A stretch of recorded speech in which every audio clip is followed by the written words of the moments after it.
Welcome everybody. We found a video that is called "The Boys is Terrible," and here is Hartsy with me, and hopefully we're going to find out that The Boys is not terrible. But we'll see. This is a long video, so it'll be great. Yep, I'm the resident boys expert. I love The Boys. I'm the biggest The Boys fan ever. So this will be a very interesting watch. Yeah, it's already off to a great start. Like if your video needs a trigger warning and a disclaimer, oh yeah, there's bad stuff in The Boys. Cool, that was necessary. Whatever, I guess it makes sense, but do you think the guy's gonna say it's too profane? There's too much sexual assault going on in The Boys. Is that Maybe why it's bad? If I'm gonna predict what this guy is gonna say, I think he's gonna talk about how over the top the show is. He's probably gonna talk about how bad the politics in the show are, in his opinion. He's probably gonna talk about the politics of the show a lot. It's because that's the main harping point that a lot of people have with the show. They don't like the show's politics. Wow, They think it's cringe. I didn't see that one coming. I mean, I feel like most people are smart enough not to attack the politics because it makes them look so stupid if they're offended with this really cool show for political reasons. So I'm thinking it's probably like for some reason I'm thinking this is a left person, like a left-wing person who thinks that the politics are mostly fine, but then the show itself is really bad because it has bad things in it. I don't know. I've seen a lot of like right-wing groypers being mad about The Boys because Really? They get offended over the politics. Yes, a lot. I thought that like crazy right-wing grifters only pick like easy targets like Star Wars that everyone's starting to hate. Well, Right? No. They hate The Boys too. Guess we'll see. Here we go. Okay, that didn't go. Okay. Is it playing? Not for me. Is it for you? Ah, well, that's cool. Guess we took too long. Yeah. Oh, there we go. Weird. Yeah, join now. Oh, I guess Okay. Why the long face? Antifa. Yes, I know I'm a bit late to the party, but I hadn't originally been planning to watch this show, damn it. I was blissfully unaware of the horrors going on in Season 4, but then I kept seeing things about it online, and there was one thing in particular that I saw that pissed me off so much and inspired this video. So I revisited the first 3 seasons, and then finally got around to finishing the show like a month after Season 4 went off. And I should be clear in saying that I do actually like a lot of things about this show, even Season 4. Season 1 is actually pretty good, and has a lot of great characters who go on well-written arcs. It's not the best thing in the world, and most of the things it does I've seen done better elsewhere, but that's not to say it isn't good. But Season 2 is a massive step down in quality. For starters, it was the season that really started to lean into the Yeah, okay, so this is like I don't like that he's saying, oh, there's so much good stuff. Is it like you said it's an awful show? Like, please. I wouldn't expect clickbait on YouTube, but yeah, Season 2 was probably really good. I don't remember season by season directly, but Season 2 was a big step up from the first season, and then Season 3 was like the peak of the show. Then Season 4 kind of fell off a bit. I feel like the first episode was so good with his girlfriend exploding and then him being depressed. I thought that was really good, but Oh yeah, that was pretty great. I love that. In fact, I rewatched that scene so many times. I just rewind it to watch that scene in particular. Yeah. I just can't wait to see what's in a woman, you know. I can't wait. Okay, so we have the whale being destroyed. Did A-Train destroy a whale by accident? Do you remember? No, they were boating across like this lake or whatever, not the ocean, and there was a beached whale, and they just rammed their boat into the whale for some reason. I forgot why. Yeah, there's some crazy shit here. Okay, so that was Season 2? Is that? Yeah, that is Season 2. Okay, well. Yeah, that was a crazy thing. I remember they were in the whale and then... Well, I guess they were in the sewer and then Homelander was telling A-Train something about how he's a loser. Right, yeah, he says that a lot. He does that quite a lot. Well, A-Train is not that impressive. I guess his loyalty is his best quality. Wait, no, he... Oh yeah, his loyalty that is completely broken by Season 4. Yeah, well, I guess before then he was loyal at least. I mean, I guess. Yeah. Oh yeah, spoilers by the way, I guess. And trigger Yeah, warnings. spoilers for for the best show on the internet right now on TV. Yeah. All right. Let's hear the season 2 critiques. Really gratuitous nature of let's be disgusting and gory just for the sake of one-upping ourselves and seeing how much the audience can bear to watch before they give up. Now the before they give up. Wow. This is, imagine like thinking that this is what the show wants. Like, can we just enjoy gore without thinking that it's trying to dare you to stop watching? I don't think there's like a problem with the shock factor at all. Like, I don't see anything wrong. I mean, I guess there's like some really crazy stuff with like the guy who has the really big penis and he's just slinking it around everywhere. I mean, I guess that's not even gore, is it? Well, I guess there's like there's 2 penis explosions, but I guess the big guy doesn't explode, so that's good. The trunk penis is safe. revolting and violent aspect of the show was always here from the very beginning, and for a lot of people that was part of the appeal. The show promised to take traditional tropes in superhero media and flip them on their heads by satirizing massive IPs like the MCU, daring to do a concept like evil Superman, which at the time was still somewhat fresh and new, and by actually showing the more violent consequences of hero work. The death of Huey's girlfriend Robin is set right at the start of the show, and it immediately signifies exactly what you're gonna get. It's messy, bloody, and frankly horrific. This isn't— Oh, that's the thing he doesn't censor? Okay, good to know. like The Flash, where Barry saves the day and all his fight scenes are tame and generally not very brutal. When A-Train shows up, you know it's serious, because you've just seen how easily he can violently kill you before you even have a chance to blink. And he's of course a somewhat major antagonist in the first season, because he just killed the main character's girlfriend. This scene also works to further emphasize the trauma Huey experienced when Robin died that'll ultimately lead to him making the choice to follow Butcher on his misguided path for revenge. What I'm getting at here is that in season 1, yeah, there was a lot of carnage, but there was always a point to it. It was there to further accentuate the current situation and to enhance plot points and themes. Huey making the choice to kill Translucent firmly solidifies him as in the game now, and that's represented by all the blood splattered on his face and clothes. He's made the choice to not keep himself clean. But season 2 was the first one that really started pushing it, and by season 3, any notion of that aspect being secondary rather than the main point is just completely gone. Like, when I see Ant-Man shrink down and go into someone's dick hole, sneeze, and accidentally expand and kill him, I start to wonder what we're doing. What purpose did this serve that couldn't have been accomplished all the same without all the needless gratuity? And listen, yeah, that was the first dick explosion. So, I guess he's pretty positive on the first season still, and then he, like, I guess the way that he's described Huey's arc there is pretty good. Yeah, I guess so. I disagree that there's something fundamentally wrong with there being shock factor. I mean, I like seeing the gross, weird shit they come up with. It's part of the appeal of the show. I don't know.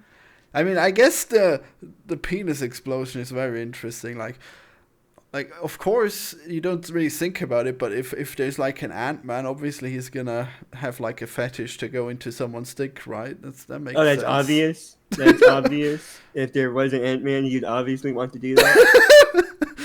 I mean, like if you think about all the fetishes that people have without having superpowers, like, geez, like if one guy could turn into like a sheep, that guy would be like fucked by everyone who has that fetish, you know. It would be out there, I guess. Sure, yeah. So having like, I mean, like, having superpowers is more weird than having fetishes, right? So there's probably a lot there. Yeah, and of course all the superheroes have to be really clean in the other media, and they would never do anything like that. Right? No, of course not. But then when you write a scene that has a guy going into a penis and then exploding, that's like I guess the question is what were they doing? Were they trying to just write a natural story, or were they just trying to show like the worst thing there? I guess that was like the party with all the superheroes having sex, so that makes sense. I think they were just like trying to show something bizarre and gross off. Just basic world building, you know. The superheroes having sex. Here's the guy in the penis. Yeah, and he blows up. Yeah, naturally. Happens all the time. It's part of the appeal, really. Like if Like, why would you want a guy in your dick if he can't, like, blow up and kill you, you know? Exactly, yeah. It's a risk reward thing. Yeah. Great sex or horrible death. Yeah. I'm no pearl clutcher. I'm not even necessarily Wow. saying the show is bad for having mindless gore for the sake of it, but it's one of the many factors that turn me off of it. The show is bad because, well, there's a lot of writing issues, as per usual. The plot is oftentimes lacking, if not outright nonsensical. A lot of the characters either act really stupidly for no reason, or they're damaged in other ways, and the show seems to have lost sight of what it was originally about thematically in order to shove in more disgusting, gratuitous violence. It tries to be a satire of superhero media, but a lot of the time it doesn't even seem to understand the superhero it's parodying. Homelander is the obvious example, since he's meant to be what if Superman was a megalomaniacal narcissist, but the issues with his character are more to do with just how stupid they randomly made him. Just in case you don't remember season 1 all that well, Homelander was a So, making him stupid, would that be bad by itself? Would a guy be really well educated if he's able to? I think they made him stupider. I just think he loses more and more sanity as the show goes on. Like, his mind breaks more and more as the series progresses. It's not like he's getting dumber. His mind is just changing rapidly. I mean, I'm pretty sure it's like implied that he's pretty stupid by default, and then like his sanity is like additionally also bad, but he's wanting to be like a king, so then he has to try to do all the jobs, and he's not really cut out to do it mostly.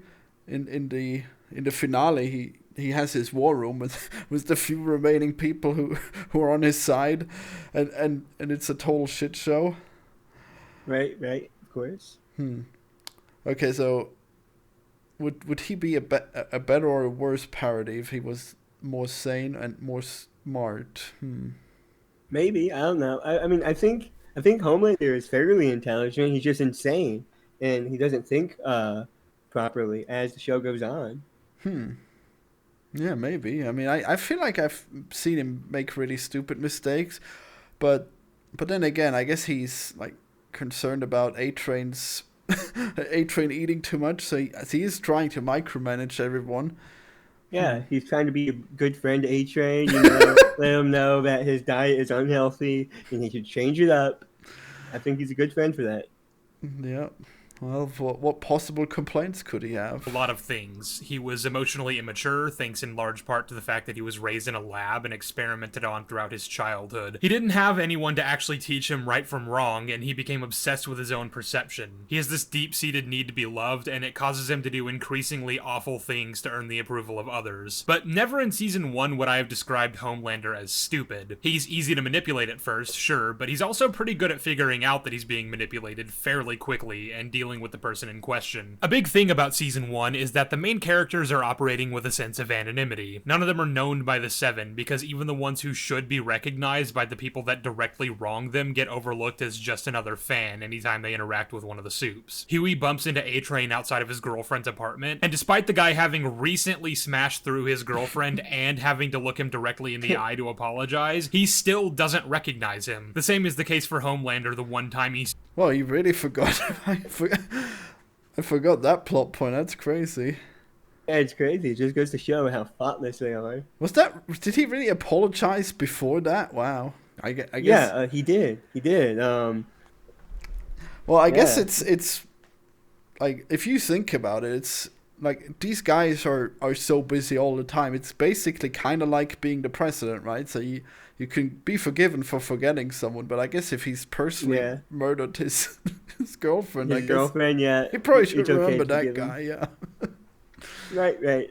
sees Butcher before realizing who he is, and that's despite the fact that he's met this guy before and quite literally raped his wife. The Supes tend to overlook these guys in Season 1, and the boys use that to their advantage to operate in plain sight right under their noses. But that's no longer the case in Season 2. Homelander knows who all these guys are and can identify their faces if not their names, because, again, he's a smart character who was able to figure out pretty quickly who killed Translucent and why. He figures out who Butcher is and why he wants to kill him without having to be told, and so when he confronts him at Stillwell's, he doesn't let him take the easy way out and blow himself up. He rescues him from the explosion and takes him to Becca's, revealing that she's still alive and that now she has a son. The product of the worst thing to ever happen to these people, a daily reminder of how Homelander messed up all their lives, and Homelander made sure Butcher knew about that before letting him die. That was at the end of the first season, and starting off season 2, you might be wondering why Butcher is still alive. At first I thought maybe Homelander would rather Butcher live with this knowledge and let it haunt him for the rest of his days, but even if that's the case, you'd think he would at least keep him locked up somewhere, or take some sort of measure to keep track of him. Butcher's just walking around a free man, and because of this, he's able to go back to the boys and continue making trouble for Vought. And, well, the reason we're given by the show for why he decided to do this is because he apparently made a deal with Becca. Becca, we had a deal. A deal that is alive and well and running around as free as a goddamn bird. The details of which we later learn are that she said she would kill herself in front of Ryan if any harm should come to Butcher, and that she would tell him it was Homelander's fault. I said if he hurt you, I would kill myself in front of Ryan. And my last words would be, your father did this to me. It's a good thing he don't know your tales. I wasn't bluffing. She insists to Butcher that she was. I guess that's really good writing, so he's really bringing up all the way. It was great. So is his concept that like season 1 was this great and now it's awful, or does he think the whole thing was awful? I mean, I don't know. I mean, I think that's pretty good writing. I mean, the one thing that Homelander genuinely cares about is his son, Ryan. So the last thing he would want is his son hating him for the death of his mother. That's a good thing. That's a bargaining chip. That is exactly how she should hold something above him, you know? Because, like, Ryan is the one thing he cares about. Yeah, that was such a powerful moment, how he was like shown the son, and then he was gonna die, but then he was spared because of this deal, and that actually is pretty cool. Even though I guess in the show it doesn't really come through that well. It's just like, oh, he's gonna kill him, but no, of course he's not, because he's the main character. Yeah. But still good in theory, I guess. Wasn't bluffing about that, which I find strange. Doesn't really seem in character for her to traumatize her own son like that, even if it's to save the man she loves. But either way, that was their deal. Only, the thing is, Becca is completely powerless in this situation. She and Ryan live in this walled-off compound built by Vought to simulate a normal suburban neighborhood for Ryan to grow up in, hoping to give him a nice, somewhat ordinary upbringing so that he won't turn out like Homelander, and neither of them are allowed to leave this place. So, if Homelander took Butcher out of there, he could do whatever he wanted to him, and Becca would have no way of ever ensuring he held up his end of the deal. Maybe she could if he held him prisoner and had him take pictures with the daily newspaper or something, but you can't really do that if you have no idea where he fucking is. Either way, Butcher is the only one with plot armor here, so any of the other characters are still fair game, and Homelander is more than happy to kill them. He even goads Starlight into killing Huey, and this only doesn't happen because of this. He lets Starlight live after this point because she manages to convince him that she's not working with Huey, and she's still pissed off at him for lying to her, and Homelander never thinks to use the tracking chip that she still has in her neck to follow her and maybe find out if she is, in fact, still working with the boys. Spoiler alert, she is. Later on in the season, she gets... Okay, that was a lot of nitpicking there, I don't know. Like... The tracker thing is pretty odd. He could have used the tracker, but, like... I don't know. Everything else is a huge nitpick, I think. Yeah. Well, I guess let's see if he gets any better. Captured by Vought, and this is after she's removed her chip and gone rogue, and Homelander still decides not to kill her. They're holding her in this prison that's apparently in Vought Tower and not in some off-the-books black site somewhere. And to be fair to Homelander, he does want to kill her, but at this point he's working with Stormfront, who wants to keep her alive because it's better publicity. Starlight is a traitor is trending #1, and we've got 1 million tweets in support of Compound V. A common enemy rallies the base. I don't know why you can't just kill her and still tout her as a public villain, but alright. Then in the finale, the gloves are off because Becca's dead, and Butcher can't really hide behind the deal she made with Homelander anymore. But just as he's about to kill him, Maeve shows up out of nowhere and threatens to release video footage she recovered of the time he abandoned an entire plane of people to die. And since we've already gone over how he's super image obsessed, he's not willing willing to let that footage get out. I would ask why he doesn't simply kill all of them and destroy the phone, but I guess Homelander is assuming she'd be smart enough to have copies of that footage hidden elsewhere with people ready to upload it should anything happen to her, though it's not clear if that actually is the case. God, just another nitpick, like, how does he think, oh yeah, I gotta write this into my script? Like, obviously it's implied that she'd have a backup. It's pretty basic blackmailing, you know? Yeah. Oh, Jesus. It's not a very good bit of blackmail anyway, since Homelander kinda has the ultimate trump card, which is, if you do anything to defame me, then I'll have nothing left to lose, and I will destroy everything on this planet. Which, it takes him like a year to realize. Yeah? He goes to that exactly later in the series. That's exactly what he goes to later. If you destroy my image, I have nothing left to lose, and then I'll be really bad. That's exactly what happens. At that moment, he's not at that point mentally. I don't get this fucking nitpick. Yeah, I don't remember him threatening that, but that seems pretty irrational. Like he's not really gonna have a good life if he kills everyone. But he did get to that point eventually. But at this point in the show, he was not there mentally. He still craved the love and attention of the whole world. He wasn't ready to give it up. Yeah, that Later makes down the sense. line, he is, because he's that far gone. But right now, in this point of the show, he's not thinking like that. Ah, good thing I have all your insight. That's pretty good. Yeah. Alright, so that's several nitpicks now. Let's see if he's gonna make a good point at any moment. Lies, apparently. But once he does, you'd think he might, actually kill the people who are actively undermining his efforts and looking for ways to kill him. Now, I've heard a few people say that the reason Homelander and the other supes don't take the multiple opportunities they have to kill the boys is simply that they're overconfident. I mean, like I already said earlier, they tend to overlook normal people that they deem to be of lesser importance. But that's just it. They don't deem these guys unimportant. When Homelander finds out Translucent is missing, he raises hell trying to find him, because if someone can so easily fuck with one of their own, that's a problem. It makes them look weak. When the gory remains of Translucent are then shipped to Homelander in a box with a message warning, coming for you, he takes it seriously and quickly figures out who these people are and what they want. The same can be said about all the supes in this show. They will pay attention if they consider you a threat, and the boys have proven themselves. I guess it's pretty silly that he's just continuously on this point that the main characters should be more at risk of dying. Like you could say that about any main characters in any show. It's not really that insightful. Come on. You really could. This is applicable to pretty much everything. But I do kind of agree that the stakes in the show are pretty low sometimes. Like, we're 4 seasons in, and spoiler alert, every single main character is pretty much unscathed by the end of season 4. Like nothing major has really happened to any major character in the series so far. Well, actually, Butcher has like V cancer, so he's. Well, yeah, he has V cancer. He almost died of cancer, but then the cancer was a superpower. Yeah, then the cancer became super cancer.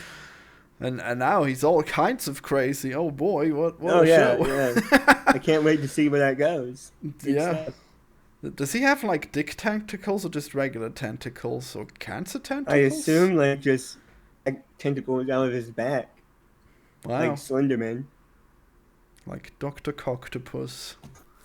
So true. Supposed to be one. There's this plot point in season 2 where Black Noir randomly decides to start actually trying to find Butcher, and he does so pretty easily. Like, kinda stupidly easily. He basically just has one of the tech people search for him, and they find him on one of the cameras set up to detect if anyone's coming in and out of the compound Becca's at. I don't know what fucking good those cameras are if nobody's checking them, and the only way anyone will actually see someone sneaking in is if they're actively searching for it. But either way, the show then implies that Noir somehow tracked Butcher from Becca's. Black Noir's here. Wasn't us. We were cautious. We swapped cars, no toll roads. He must have tracked me from Becca's. Apparently, it wasn't that hard to find Butcher, and when he does, he's pretty damn set on killing him, Huey, and MM, so if Homelander wanted to, he could have easily done the same. By the time of season 4, I've kind of lost count of all the reasons Homelander can and can't kill these guys, honestly. He's no longer threatened by the plain footage because the heroes understand what'll happen if that ever gets out, and in fact, he literally threatens to brutally murder Huey if Starlight doesn't stay in line, so he's clearly willing to do that. Because if you step 1 inch out of line, I mean, if you so much as fucking blink the wrong way, then that will be Huey. I guess the only reason he's even bothering with this is because Starlight playing pretend as his girlfriend is good for his poll numbers, but the second she leaves the 7 and starts publicly speaking out against Homelander, you'd think that goes right out the window. And in the season finale, he has literally all of them in his sights and could easily kill them, but he doesn't because...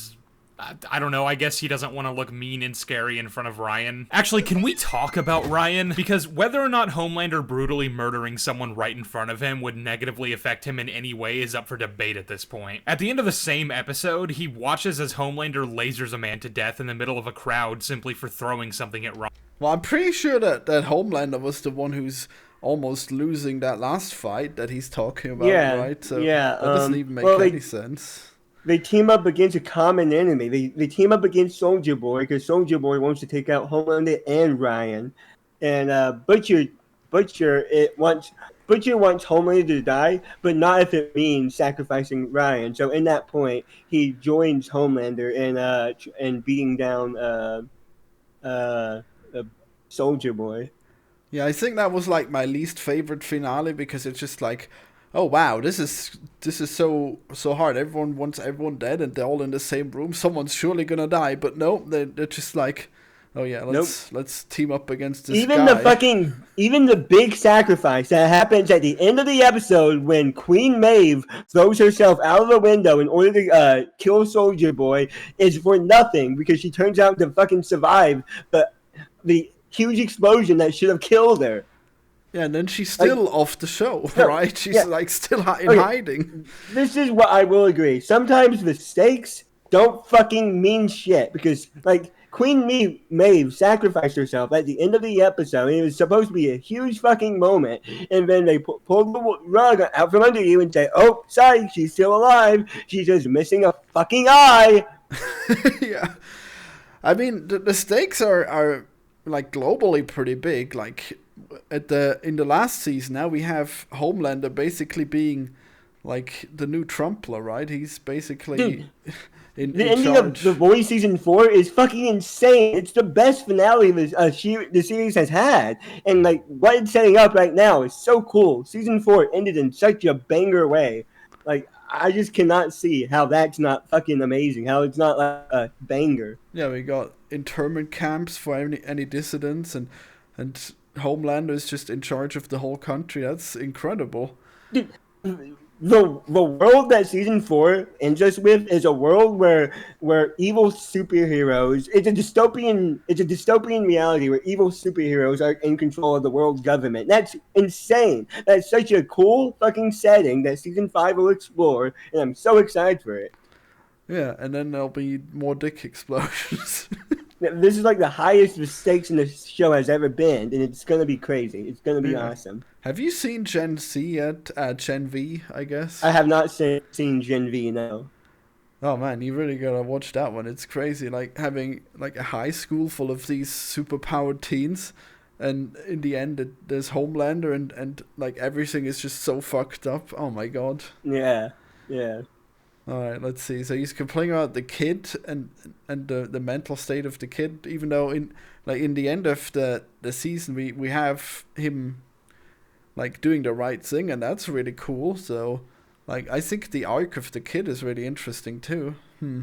Point of Ryan's character is we don't know what he's gonna end up like. He keeps leaning towards Homelander and then leaning away. It's a whole interesting arc of Ryan is that we're watching to see if he turns out like his dad or if he turns out good.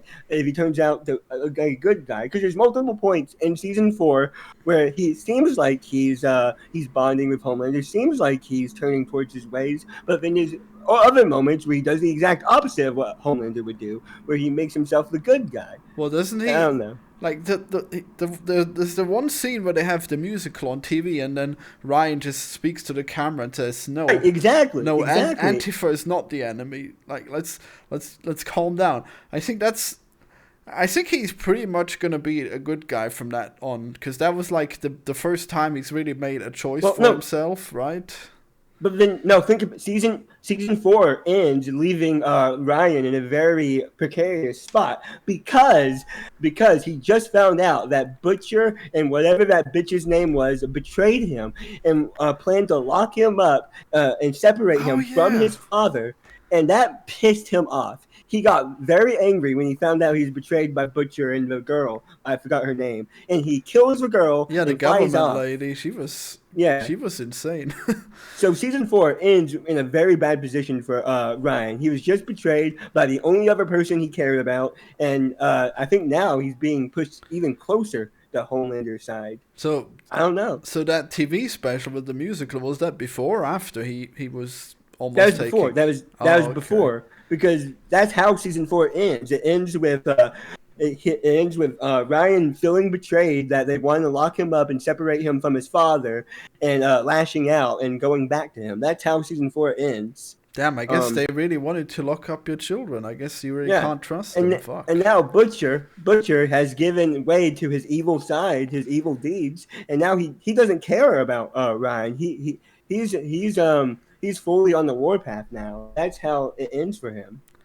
It's not good. Well, not good. Do you think it would be cool if Butcher was like so strong with his super cancer that he could actually fight Homelander in some way? I don't know. We don't know yet if he's strong enough to go head to head with Homelander. I mean, probably would need to train for a while. Probably. Well, and he would probably need help. Good. Yeah, they're probably not doing like the comic ending, so I guess we'll have to see. Yeah. If they do the comic ending, I'm actually gonna be fucking pissed. Yeah, I heard it's stupid. It's awful. It's awful. Yeah, crazy. I'll hope that's that. Wait, does he have super cancer in the comics too? No, he doesn't have super cancer in the comics. This is a show exclusive thing. All right, so that's gonna be their answer to Homelander then, hopefully. Yeah. Well, I wish. Let's what, they're gonna give Homelander his super cancer? That'd be good too, but I guess it'd be impossible because his skin is impregnable. So I guess. Yeah, it's so true. Yeah. Probably they can't sneak it up his ass like with translucent. Yeah, they probably could not do that. No, I am so excited to see how season 5 ends. How season 5 plays out. This is such an interesting world that the show has set up. Such an interesting scenario for all of our characters. Butcher is completely off the deep end. He's super powered with super cancer. He's evil now. He's like he's in the darkest state of mind he's ever been in, and he's on a warpath. All our heroes are separated from each other and locked up from the evil fucking superheroes. And Homelander wins. Season 4 ends with Homelander winning and basically getting exactly what he wanted. It's awesome. I cannot wait to see how it goes. Oh man, the Butch arc was so good too, where he had the visions in his head. That was really good. Yeah. Yeah, exactly. Wow, this guy. This is really just becoming a review of. This is just becoming a review of season 4 at this point. But yeah, season 4 was fucking awesome. Well, yeah, this show is fucking awesome. All right, well, let's see if he makes any good points about Ryan, even though you misunderstood that season finale. Ryan. And then all the crowd cheers, and Ryan fucking smiles. I found this moment incredibly weird, because up to this point, everything we'd seen about Ryan indicated that he was, you know, a good person. Like, sure, he had a bit of an antisocial upbringing, so he's not the most well-adjusted person in the world, but his mom always tried to instill moral values within him that he really seemed to take to heart. Sometimes it helps to imagine someone you hate. But at home, when I say hate, I have to put a quarter in a swear jar. But I don't really hate anyone. The first time Ryan... Like, it's so crazy how this smile is like a big betrayal of his character. Like the entire point of Ryan is that he's conflicted between the super evil narcissistic father and his good side that his mother and Butcher implanted into him. He's a good kid who is under the control of a very evil man. Like, yeah, but I mean, like any kid might like for a moment smile if he sees something really, really gory and crazy. Like, I don't think all kids would just like be like little babies and cry. Like, we have TV. Like, there's stuff on there. I mean, I don't know if that's necessarily true. I don't know. I mean, he might need therapy later, but like in the moment, he might be like, "Oh yeah, this guy who just threw a can at me, now he's dead. That's interesting, you know." Yeah, if I was Ryan, I'd just start laughing. Exactly. I'd be smiling. Yeah. Yeah, just wait out for Super Hartsy. And ever does anything even remotely dark is when he kills Stormfront and subsequently Becca by mistake. But even that was only in service to trying to protect his mom, and he immediately felt really bad about it afterward. Well, Nothing yeah, about I Ryan imagine suggests that. that there's any part of him who enjoys the suffering of others, but in the beginning of Season 4, he seems to have bought into Homelander's whole humans are just toys for our amusement philosophy, which is really weird. But then, the second Ryan accidentally kills someone he likes, it's back to, oh my god, I can't believe I killed someone, I don't want to do this anymore, Dad. And I'm like, can we stop flip-flopping with this kid every 5 seconds? It always seemed like we were setting Ryan up. Serious? Yeah, that's insane. There's a huge jump in between like making fun of an intern and making it and like embarrassing him in front of everyone and fucking killing somebody. There's a huge difference between those two actions. Is this person fucking saying that there's somehow a leap in logic that he's okay with messing with an intern and suddenly it's absurd that he's upset about killing somebody? That's fucking retarded. Yeah, especially because he's already killed his mom, apparently. So, like, that would be pretty triggering if you just can't help killing people. That's fucking retarded. He's saying that it's a leap in logic that he goes from being okay with messing with that intern guy because it's kind of funny, right? All they're doing is embarrassing him, you know, messing with him. That's all they're doing in that scene. And then him killing somebody and being sorry about it is against his character because he messed with one fucking employee. Oh my god. Fuck you. That's so stupid. I mean, it was pretty harsh how he messed with that guy, but on the other hand, like, Ryan probably doesn't realize how fucked up that was for the intern when Homelander was threatening him. They're messing with a guy who is sexually harassing another employee. That's a huge fucking step down from accidentally killing somebody. No, Idiot. No, that guy's life was definitely in danger. Homelander was really threatening there, okay? And yeah. And he was, like, being beaten up too, right? By himself. Well, yeah, but, like, otherwise Homelander would kill him. And he was just hitting on the woman, right? It wasn't even that bad. Jesus. Wow, Florian. Yeah. So you're saying it's okay to make women uncomfortable in workplaces? Yeah, I don't think you should beat up people who make women uncomfortable. Just like I think you should. Yeah, I think you so? Should. Yeah. Wow, White Knight Hartsy. Okay, defender Brown of all Knight women Hartsy. Brown Knight. Jesus. Oh yeah. like poop. No, okay. Let's see what else he's got. Okay.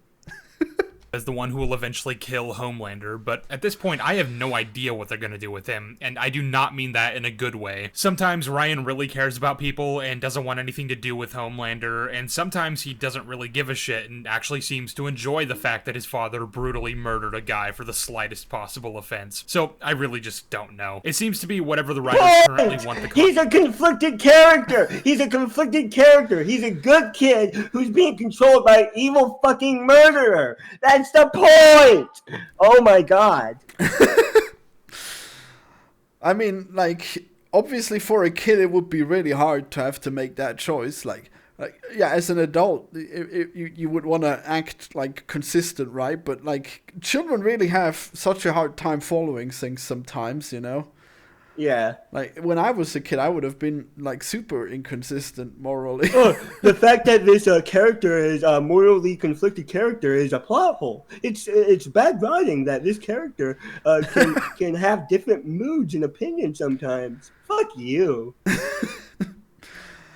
I mean, I guess you'd have to, like, go through the show and see why is Ryan leaning this way in this moment? What's the last thing that happened to him, you know? Like he did have a lot of good time with his father, and then there's an overwhelming amount of like him being a good kid outweighs overwhelmingly the amount of times where he's slightly leaning towards his father. Like, I mean, at the end of the season, yeah, he's betrayed by Butcher and the girl, and he's angry at both of them. And now, like, we don't know what's going to happen to him. We don't know what's going to happen next. But like overall, he's proven himself to be a decent kid. Yeah, I mean, this guy's getting a lot out of just that smile that he's doing there. Like, yeah. Like, okay, I mean, maybe he's a bit threatened at the moment there, but he's still smiling. I don't know. Right. Whatever. Conflict to be for Butcher and Homelander, Ryan will just toss a coin and pick a side. But because of this, it really makes it hard to figure out what they're going for with Butcher's characterization. Like, initially his whole thing was that he was on this self-destructive downward spiral where he wants to kill Homelander and get his revenge, and it doesn't really matter what happens to him. The only person he ever truly cared about is gone, and he's determined to spend the rest of his life chasing the guy who killed her. And then he finds out Becca's alive, but she doesn't want to leave with him because she knows he would never accept Ryan, and this makes him basically suicidal, because everything he's done for the better part of a decade has basically been for nothing now. He eventually finds a new purpose when Becca dies and makes him promise to look after Ryan and make sure he doesn't turn out like Homelander, and so the two bond in their mutual grief over Becca and form something of a father-son relationship. This all seems to be setting up that Butcher's ultimately gonna have to make a choice between getting revenge against Homelander or saving Ryan, and probably dying in the process, depending on how they want to go with this. But already did in season 3, come to think about it. He literally says it right there. That's exactly what it builds up to. Oh my god. Falling out in season 3, and then Homelander finds him, so by the end of that season, he's back with Homelander, and as we just established, revels in watching a man die for being somewhat mean to him. I don't know what I meant to make of Ryan's character, so I have no idea how to interpret Butcher's perception of him. He wants to save Ryan from Homelander, and throughout season 4, he debates with himself about whether or not it'd ultimately be better for the world at large if Ryan were to die right along with his father. By the end, it seems like he's realized Ryan has to go, and this is treated like a bad thing, but considering this kid just killed the woman who looked after him for a whole year following the death of his mother. Oh my god, he's spinning this to be bad. Wow. They wanted to lock him up and then he killed her. Wow. What a bad child. You're taking a very emotionally vulnerable superhero kid who's very conflicted right now, who's stuck between a very evil parent who is just informed that they want to fucking imprison him and train him to kill his own father, and he lashes out and accidentally kills somebody. Of course he's gonna do that. Well, I don't know about accidentally. She tried to lock him up and he killed her. I don't know. That seems like a logical thing to do. Right. And that was like the worst. Like, these two guys were logical before then, and then they just tried to lock up Ryan as if they could, and they just mess it up completely. They did it. They went about it very, very poorly. They led him there under the guise of, "Oh, I'm dying and I want to hang out with you before I go," or whatever. And then they drop on him that they want to fucking imprison him and train him to kill his father. Of course, he's gonna be upset. Yeah, I mean, he's not evil for lashing out and killing that girl. It's just like he's very emotionally vulnerable. He's very upset. You keep saying girl. Like, this woman looks to be in her 40s or 50s. Yeah, whatever. That woman. What's her name? I forget. The CIA girl. I'm going to call her Susan. I'm going to call her Susan. That's probably not her name. Wow, okay. And doesn't even seem phased by it. I think Butcher's right to come to that conclusion. You might be saying the arc they're setting up for season 5 will involve Ryan coming to his senses through Butcher appealing to his humanity and maybe sacrificing himself or something in the process. And you're probably right, but what I'm getting at is that I won't be able to buy that redemption because we've been shown time and time again that Ryan will completely flip his morals at the slightest inconvenience. So the show ending with him being Homelander but good this time isn't going to land as well as I think the show wants it to. There are other reasons I find Homelander frustrating, but the main one is that the show doesn't seem to know what to do with his character. Every season, it's the exact same thing, and after the 4th or 5th scene of him talking to himself in a mirror or drinking breast milk, which has become a meme now more than an actual destructive trait that signifies his insanity, I just start to lose interest. Yeah. Wow, a destructive trait that symbolizes insanity. I thought it was just a kink. Wow. Did you think it was a destructive trait? Thought it was like a weird shock value thing. Yeah, I guess that too. just like a fetish. No, I think it's supposed to symbolize like his wanting for like motherly affection that he lacked throughout his life. Yeah, I guess his love of breast milk is because he was never given that affection and caring while growing up. But then again, like he has what Firecracker is her name, right? She takes drugs so she can produce breast milk, but it's really fucking her up, and he just treats her like shit. So I don't know if it's really the motherly thing or if it's just like the fetish that he needs now, right? I think it's fetish. I think he just craves that that thing he lacked when he was a child. Yeah, that makes sense. Yes, Homelander is insecure and narcissistic and ultimately wants to be loved by the masses, but will settle for being feared if push comes to shove. I get it. Now, can you please actually have him do something? Can we change the status quo even a little? What? He's doing stuff all the time, and the status quo changes so much in the end. This is... Yeah, this is ridiculous. No, it's unbelievable how he's making this point now when he this is after this is after the latest season. Like, it's changed. What do you want? Season 4, yes. This is the biggest shakeup the show has ever faced at the end of season 4. We're in a completely the setting of the world is completely different now. Yeah, and it's been building up to that. They've like talked to the prison guy and they did all kinds of shady things that all set up this Civil War takeover thing it's been a slow build up, but it has been building up to this. It's been very clearly building up to this moment. I don't get it. I mean, Homelander was like really bungling it, but then he was saved in the last moment. But I mean, he was working up to this plan the entire time, just not very well. Yeah. A little bit, so that it's not just Homelander is being manipulated by some new supervillain character while securing more power over Vought and the people who work there. And boy, you just know everyone else is sick of his shit, but not a single one of them is going to do anything about it because he's just so scary. By the way, something that's worth touching upon, just how powerful is Homelander exactly? Because you might hear evil version of Superman and assume their power levels are similar, if not exact. For all intents and purposes, he's this world's stand-in for a Superman figure and seems to have more or less the same power set. He can fly, shoot lasers out of his eyes, he has super strength, hearing, and smell. He can see through anything except...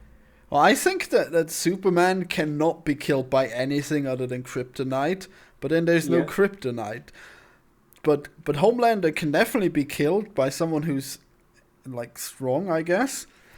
We've seen before that he can receive damage. Like, he can be physically harmed and injured.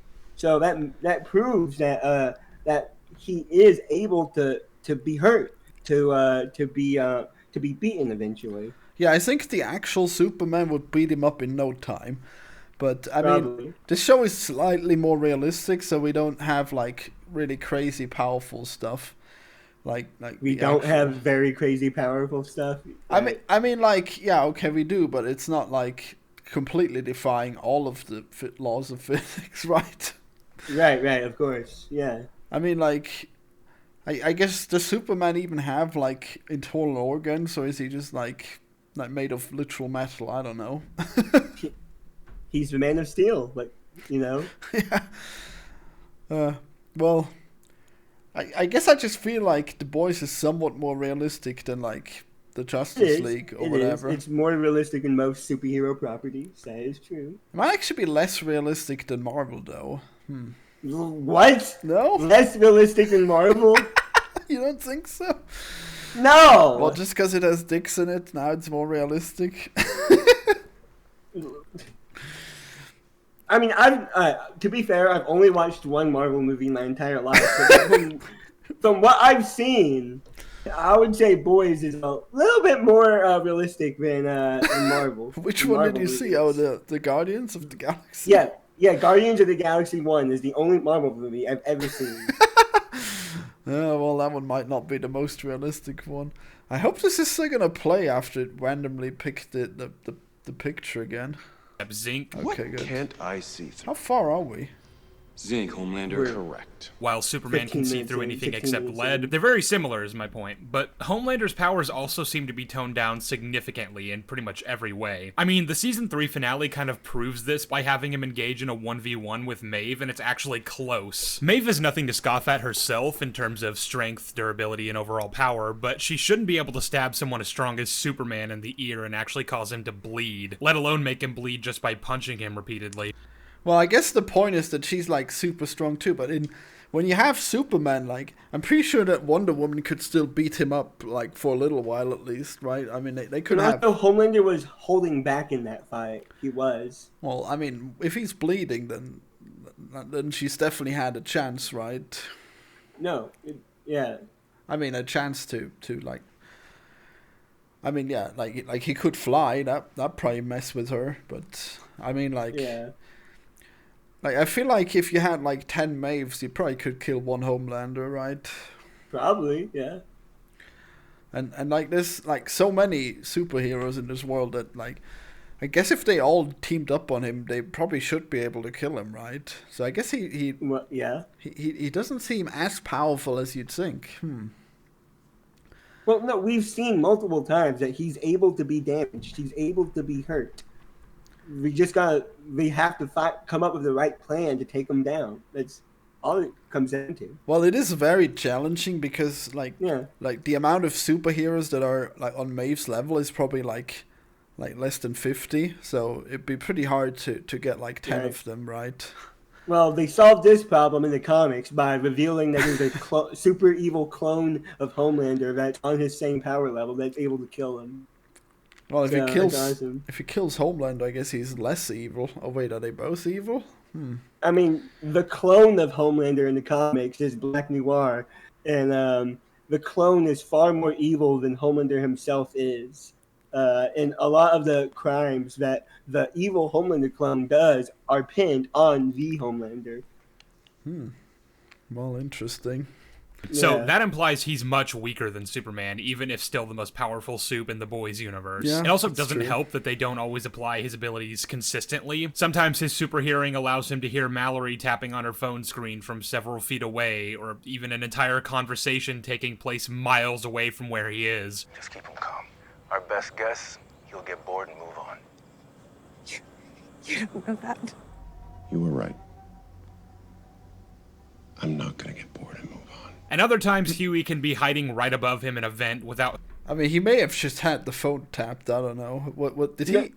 Is it just... The way I interpret that is that in order for him to use his senses, he has to hone them in. That's what I think. I don't think they're just constantly active and always going. I think he has super hearing, but it's not like a constant thing. If he wants to use it, he turns it like on, and he hones it in. Not that he's like constantly having super hearing. Well, yeah, I mean, he definitely doesn't, like, hear everyone all the time. That would be insane. He couldn't process that in his brain.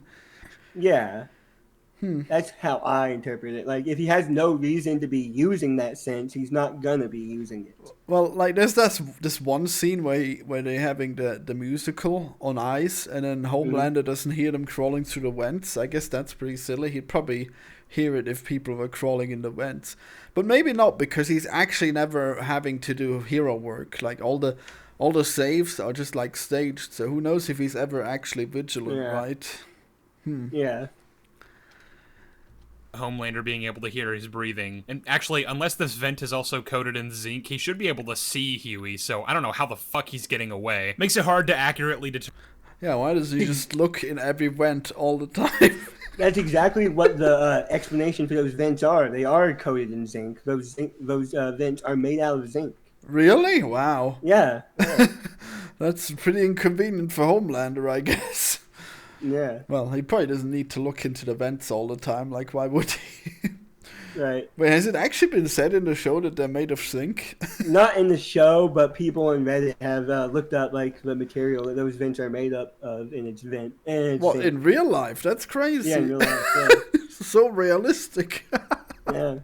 Determine just how powerful he's supposed to be, but the ultimate point is, I don't really believe the notion that he could destroy the entire world if he decided to. Frankly, I think a couple of well-trained missiles from the US government would be enough to... What, are you kidding me? You think they're gonna hit him? Missiles couldn't hit, like, a human person who's able to change his direction on the fly. Like, that's so crazy. How are they gonna hit him if he's just busy killing people all the time? I don't know. God, like, to think that the government would be able to take him out. Maybe the other heroes, yeah, but the government? No fucking way. I'm pretty sure in the comics they say that Homelander was raised in a chamber that had an atomic bomb in it, like constantly, just in case he like went rogue and they had to blow him up. So apparently he is able to be killed by an atomic bomb. Well, yeah, if he's stupid enough to get hit by one. I guess so. Yeah. I mean, like it'd be impossible to hit him with an atomic bomb, right? I don't know, maybe.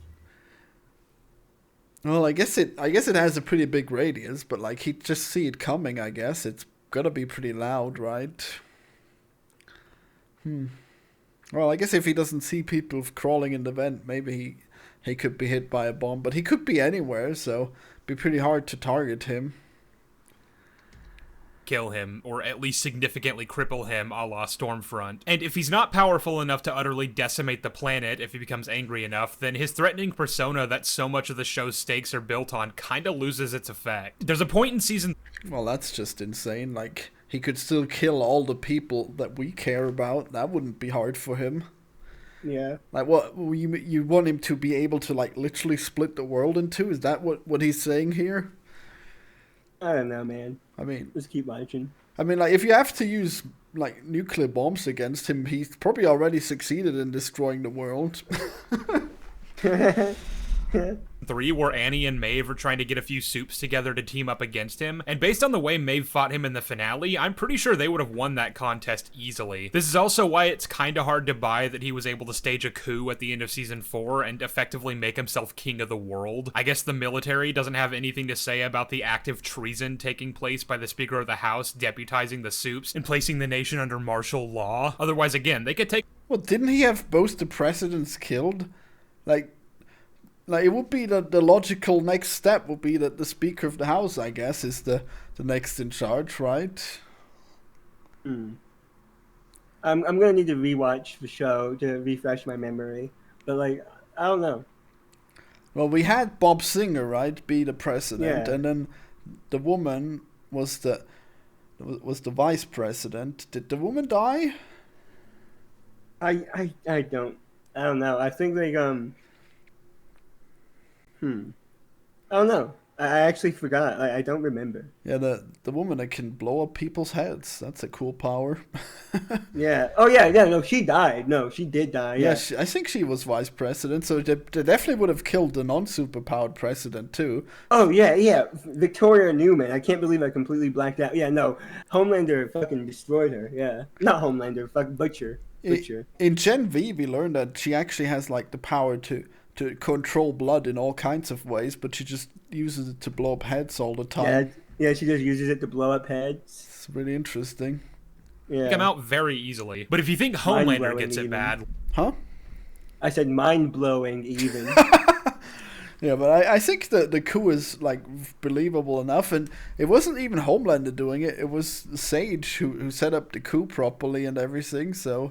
Oh, Homelander's plan failed horribly, then Sister Sage swooped in and saved the day because she's like the world's smartest person. Well, not that smart if she's working for Homelander, but yeah, it sure worked. So true. Let me tell you about the rest of the 7. Most of them aren't really given much to do, but they do make sure to devote plenty of time to the deep for some reason. I think I'm smarter like for the than Sister Sage. You think so? Yeah, I think if Sister Sage was a real person, I would be smarter than her. I don't know. It's like she needs to be lobotomized to enjoy having sex with the deep. I think that's pretty smart, you know? Yeah? That's a very high IQ fetish. How did you like them focusing a lot of time on the deep? I thought he was mostly interesting, right? The deep is a funny character. He's a fun character. I love him. He's awesome. Yeah. I call him the Peak, actually. Wow. Yeah. The most insecure of the 7, but he just keeps failing upwards again and again. Yep, failing upwards. It's my favorite kind of character. Of me, I cannot figure out why this guy takes up so much screen time. He's not funny, and yet basically every scene of his is just this... No, pause! The Deep is not funny? What? I mean, The Deep is by far the funniest member of the Seven. He is by far the funniest member on the cast. What do you mean he's not funny? well, I mean, I can definitely tell that the Deep is meant to be very funny. I don't think it works for me most of the time, but it works for me. For me, in my personal opinion, the Deep is the funniest character in the show. He's such a fun character. I love seeing his stupid fucking antics. Well, there are no other funny characters, so I guess he would have to be. I guess, yeah. Oh my god, the sex octopus that he has, and then he has to kill her because Homelander demands it, and it's like a big moment for him. It's so funny. I love that shit, dude. And I guess he's the last loyal one, right? I guess so. Well, Black Noir 2 is pretty loyal. Well, I mean, he doesn't even bother to shut the fuck up when he's supposed to be the silent guy. So I don't know. I think he would like take any way out.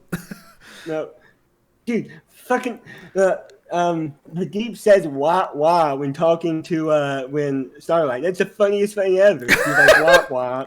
When he tells her how terribly her Me Too campaign against him has failed. Wow, yeah. What a funny guy. He says, "I don't feel bad at all for what I did to you." Womp womp. That's basically what he says. God, can you imagine being assaulted by the Deep? He's so evil. He's so like evil and shitty and terrible, but he's funny. He's a funny character. Fuck this guy for saying that he's not funny. Oh my god, when he tried to rescue the porpoise and then he killed it. That was so hilarious. Did he crash? Is that why it died? I think he hit the brakes, and he hit the brakes very suddenly, and the movement caused the dolphin to fly out of the windshield or whatever. I feel like he could have still saved it then, but who knows? Maybe. Who knows? I think I remember it dying like really, really gorily. The Deep is one of my favorite characters in the show. He's funny. He's great, and he's the peak. He literally says the Deep is not a funny character while showing one of the funniest scenes from this season. Yeah, okay, cool. This isn't the Yummer scene, is it? No, this is not the Yummer scene. That was the Blow A-Train scene that he was showing. Oh yeah, I don't even remember that. That's crazy. Yeah. Oh wait, no, I do. Homelander was making him blow A-Train, but then he didn't really. Oh, that was amazing. Yeah. Yeah. Not a funny character. Fuck off. Womp womp. Womp womp is what I have to say. Yeah, well, I guess he's really off base on that one. Jeez. Yeah. Comedy scene where he does something silly like sing with his gills. Everything I hope for. Or fuck an octopus. It's weird because even That's when there definitely is peak. something meaningful to explore with him, they still turn him into a joke. Any moment of characterization is played for laughs and ultimately undercut, and he never grows from it. And it'd be one thing if these scenes were funny, but they... In what way is he supposed to grow? Like he does get what he wants. Like he fell from grace and then he crawled his way back up by just sticking to being himself. I think that's amazing. Yeah, so true. Never are. They have this plot line throughout season 2 where basically Deep is trying to redeem himself in the eyes of Vought so he can get back into the Seven. And in this time of great vulnerability, he's preyed upon by a powerful and influential cult. They set him up with a wife and have him go around recruiting other supes into this cult. And you'd think they might be setting up some really scary concept where these extremely powerful beings are beholden to the will of a prominent religious faction that seeks to dominate the culture. But Deep gets mad when they don't get him back into the Seven, then he gets kicked out from the cult, and the only time we ever see anything to do with this plotline ever again is when Deep is going on this campaign about how toxic they are. And it's played for a fucking joke. Again! It's used for a shallow... Well, what do you expect? Scientology is a joke. You're not gonna... You're complaining that they weren't epic? Dude, this is crazy. Yeah, wow, this is really wild. Vanity campaign that doesn't explore his character or develop him in any way, nor does it touch upon the world-building potential of such a powerful organization. And if you think that's bad, wait until I tell you about the time he was sexually assaulted. In the first episode of the show, he whips down his pants in front of Starlight and tells her that if she doesn't give him a blowjob, he's gonna pull rank and make sure she gets kicked out of the Seven. This is rightfully treated as a disgusting, horrifying thing that causes her to question every single belief she's upheld about what it means to be a superhero and a member of the most famous group of them. She ultimately sucks it up and does it, but eventually when she's had enough, she outs him for what he did, and the bad press causes Vought to fire him from the Seven and banish him to Ohio, aka the 10th Circle of Hades. This is the first time Deep's character is ever really explored in any capacity, and we find out that he has gills and is super insecure about them. One day he brings home a girl who asks to see the gills, and he's really not comfortable with it, but eventually takes off his shirt, and she starts aggressively fingering them while throwing him down onto the couch. He tells her he wants her to stop, and she calls him a freak and continues. I don't really know how she managed to keep him pinned down, considering she's just a normal human and he has, super strength, but I'm not here to victim blame. The point is, he got... I mean, he probably was into it too, jeez. Was that so bad? Whatever.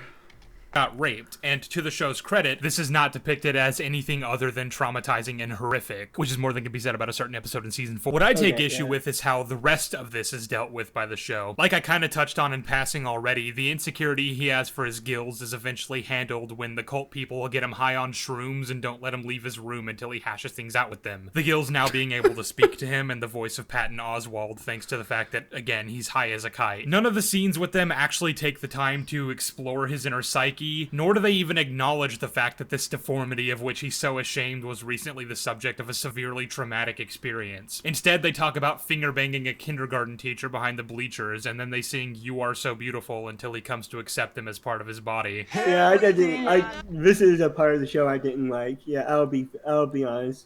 I was a bit iffy on this part. What, also, that was pretty cringe. Yeah. Patton Oswalt, he's pretty cringe. Because he murdered his wife. Oh, in real life? Wow. Yeah, he murdered his wife.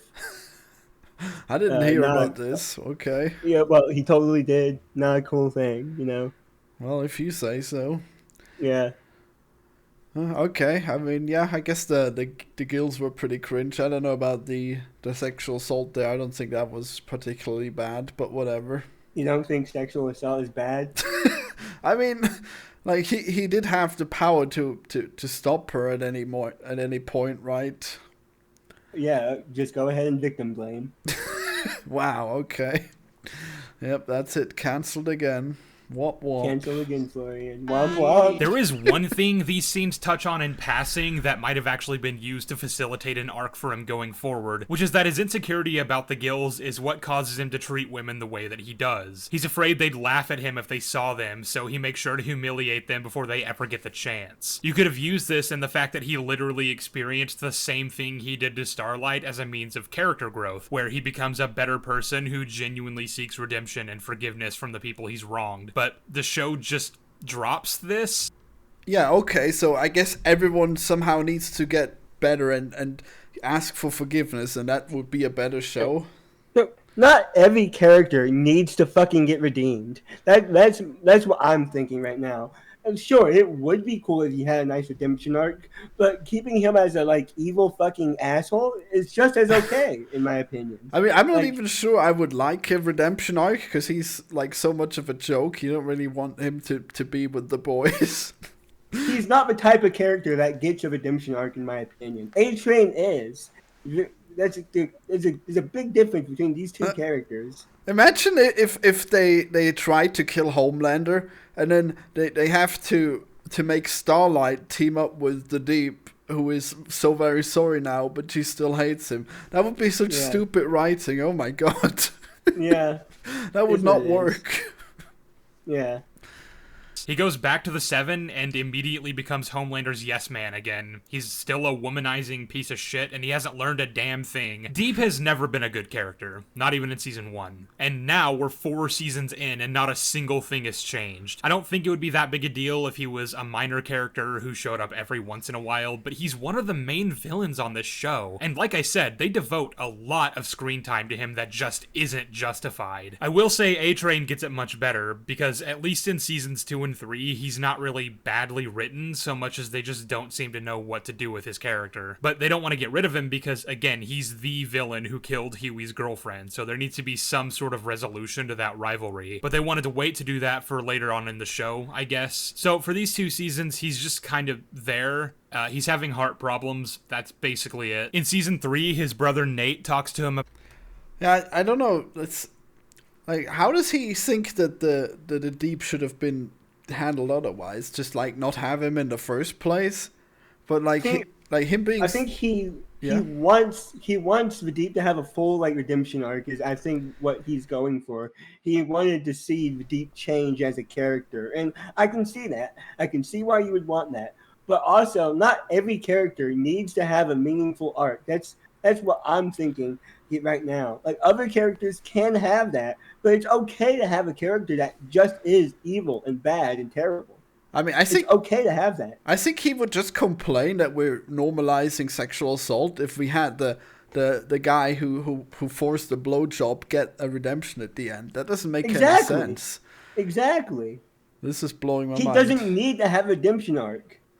Well, at least he doesn't seem to be offended by the politics, so I was right about that. I was wrong. I was wrong about this probably being like a political video, because a lot of people hate the politics of the show. Which is interesting because he started with the Antifa clip, so I thought he might go that way, but he hasn't gone that way yet. So that's interesting. I think this guy might just be completely apolitical, but we'll see. Yeah, completely apolitical. Sure, yeah. I mean, you haven't heard many politics from him yet, right? Right. Okay. I'm apolitical too, so. Oh yeah, totally. Yeah, I am. Well, I just post like one political post on Twitter every quarter I can. Otherwise, I don't I don't do much political stuff anymore, right? Nobody can point to one moment where I say anything, even remotely political, in all the videos I've been in, all the podcasts I've been in, all the posts I've posted. I've never once been even remotely political online. Yep, as it should be. Everyone should just don't ask, don't tell about politics, I guess. Yep, I keep my nose out of that stuff, man. About how he could be doing more for the black community by speaking out against a racist soup named Blue Hawk, and when A-Train tries to do it the corporate way and not actually get his hands dirty, nothing gets accomplished, and Blue Hawk ends up crippling his brother for life. This causes A-Train to brutally murder him out of revenge, but obviously that isn't doing anything to address the core of the issue, so it doesn't make anything better, as Nate is quick to point out. This is something, I guess, but it really isn't much, and it kind of doesn't go anywhere. That's a really stupid point. Oh yeah, you murdered that guy who was bad. Oh, that doesn't change anything. Yeah, it does. He's dead now. Right. Like, that's like the most thing that superheroes get wrong is like not killing the bad guy, and A-Train does it. So hooray for A-Train, I guess. Anywhere after this. To be fair, this and season 4 do touch on his role as an African-American superhero, and what that means when Vought only wants to use his race to pander to a demographic rather than actually bother to represent them genuinely. They have A-Train being forced to do this white savior movie where Will Ferrell plays a coach who pulls him out of the ghetto and inspires him to become a hero. That and a multitude of other factors is what finally pushes A-Train into betraying Homelander and helping the boys take him down. Something that was pretty obviously always going to happen, but again, they wanted to wait a bit to keep that drama between him and Huey going while he sat on his redemption arc. I liked the way they handled that a lot. That's why A-Train is my favorite character in the show, because I really like the slow build up to his redemption. I like how it's all handled. I thought it was the peak. No, the peak is one of my favorite characters. I might have said he's one of my favorite characters. He's by far the funniest. Wait, I thought Homelander was your favorite character. No. Really? It's A-Train? I didn't know that. Yeah, A-Train's my favorite. Wow, good to know. Yeah, I mean, he does have a pretty interesting arc. I like the heart transplant thing. That was amazing, how he has the racist heart in him now. That's so good. It's really funny. Like, he ran himself to death while killing the racist, and then they implanted the heart. That was so good. Fuck. That's really funny. That's I love that. Now, that's a classic funny moment. For way longer than he probably should have. I think when it became clear in season 3 that he was gonna die inevitably once Homelander had his fun with him, that should have been when he turned. And actually, I think it would have been way stronger as a character decision to do it when he was at his weakest and most vulnerable, rather than wait for season 4 when he had a brand new heart. But they didn't do that. Credit where it's due, though, the arc they send A-Train on in season 4 is pretty neat. There's this particularly nice scene where he has to rush MM to the hospital after he has a panic attack, and when he does, a kid sees him, smiles in awe, and he rushes off. It's the first time he's ever actually done. I love that. That scene makes me smile so hard. I love it. It's so crazy that these superheroes don't do like easy wins like that, where they just save people who are like who need to go to the hospital instantly. Like, that would be so simple. You would just have like a button that you press, and then A-Train shows up and brings you to the hospital. That would be so simple. But no, they do is like make stupid movies instead. Right. Like, he could probably even just rush... like in real life. Yeah, where the real heroes make movies. where the real heroes make really bad movies. Yeah, the Hollywood actors, they're all actual superheroes. Yeah, they are. You don't know that? Yeah, they all doing their own stunts in the Avengers. You're right. They are. Yeah. Done something truly heroic without any other motivation than to help someone, and without all the lights and cameras focused on him, and it makes him feel really good to have done the right thing and inspired that young boy. As for his relationship with Huey, I also think that what they did here was very mature, and my only real complaint would be that they had these characters meander in limbo for 2 seasons before ultimately reaching this point. Enough time has passed and enough things have happened now that Huey is finally at a place where he can forgive A-Train for Robin after seeing that he's turned over a new leaf and is really trying to help. Good. I like that stuff. Okay, so I like what you're saying right here. Yeah, I'm just like, I it's weird how they had like the crazy realistic stuff earlier, where it's like, oh, he touches someone while he's running and then they're red mist, or like Homelander can't fly the plane even though he's got superpowers because the plane would break apart. And then here they have him carrying a person for like 10 blocks on his back, like faster than a car, and that doesn't destroy him. If you were like moved that quickly, you would probably die. Yeah, for sure. And especially because like you're supposed to not move people who have injuries, right? Like he didn't like he didn't even push like he didn't even get like the stretcher and push the stretcher really hard. No, he carried him on his back while still bobbing up and down with his legs. You would probably die if you were carried that quickly. For sure.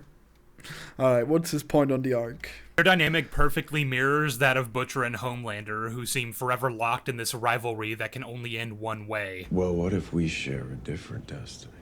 Scorched earth, shock and awe, blood and bone. But where Butcher is ultimately going down a destructive path that'll get him killed and accomplish nothing, Huey is able to finally let go of his demons and grow as a person. It's similar to the arc he went on in season 1, but I don't think he can ever truly let go unless he's forgiven A-Train, and now he has. Also, I say again, I don't know exactly what they plan to do with Butcher, so it might be Butcher also breaks free of this cycle like Huey does, but like I said, I really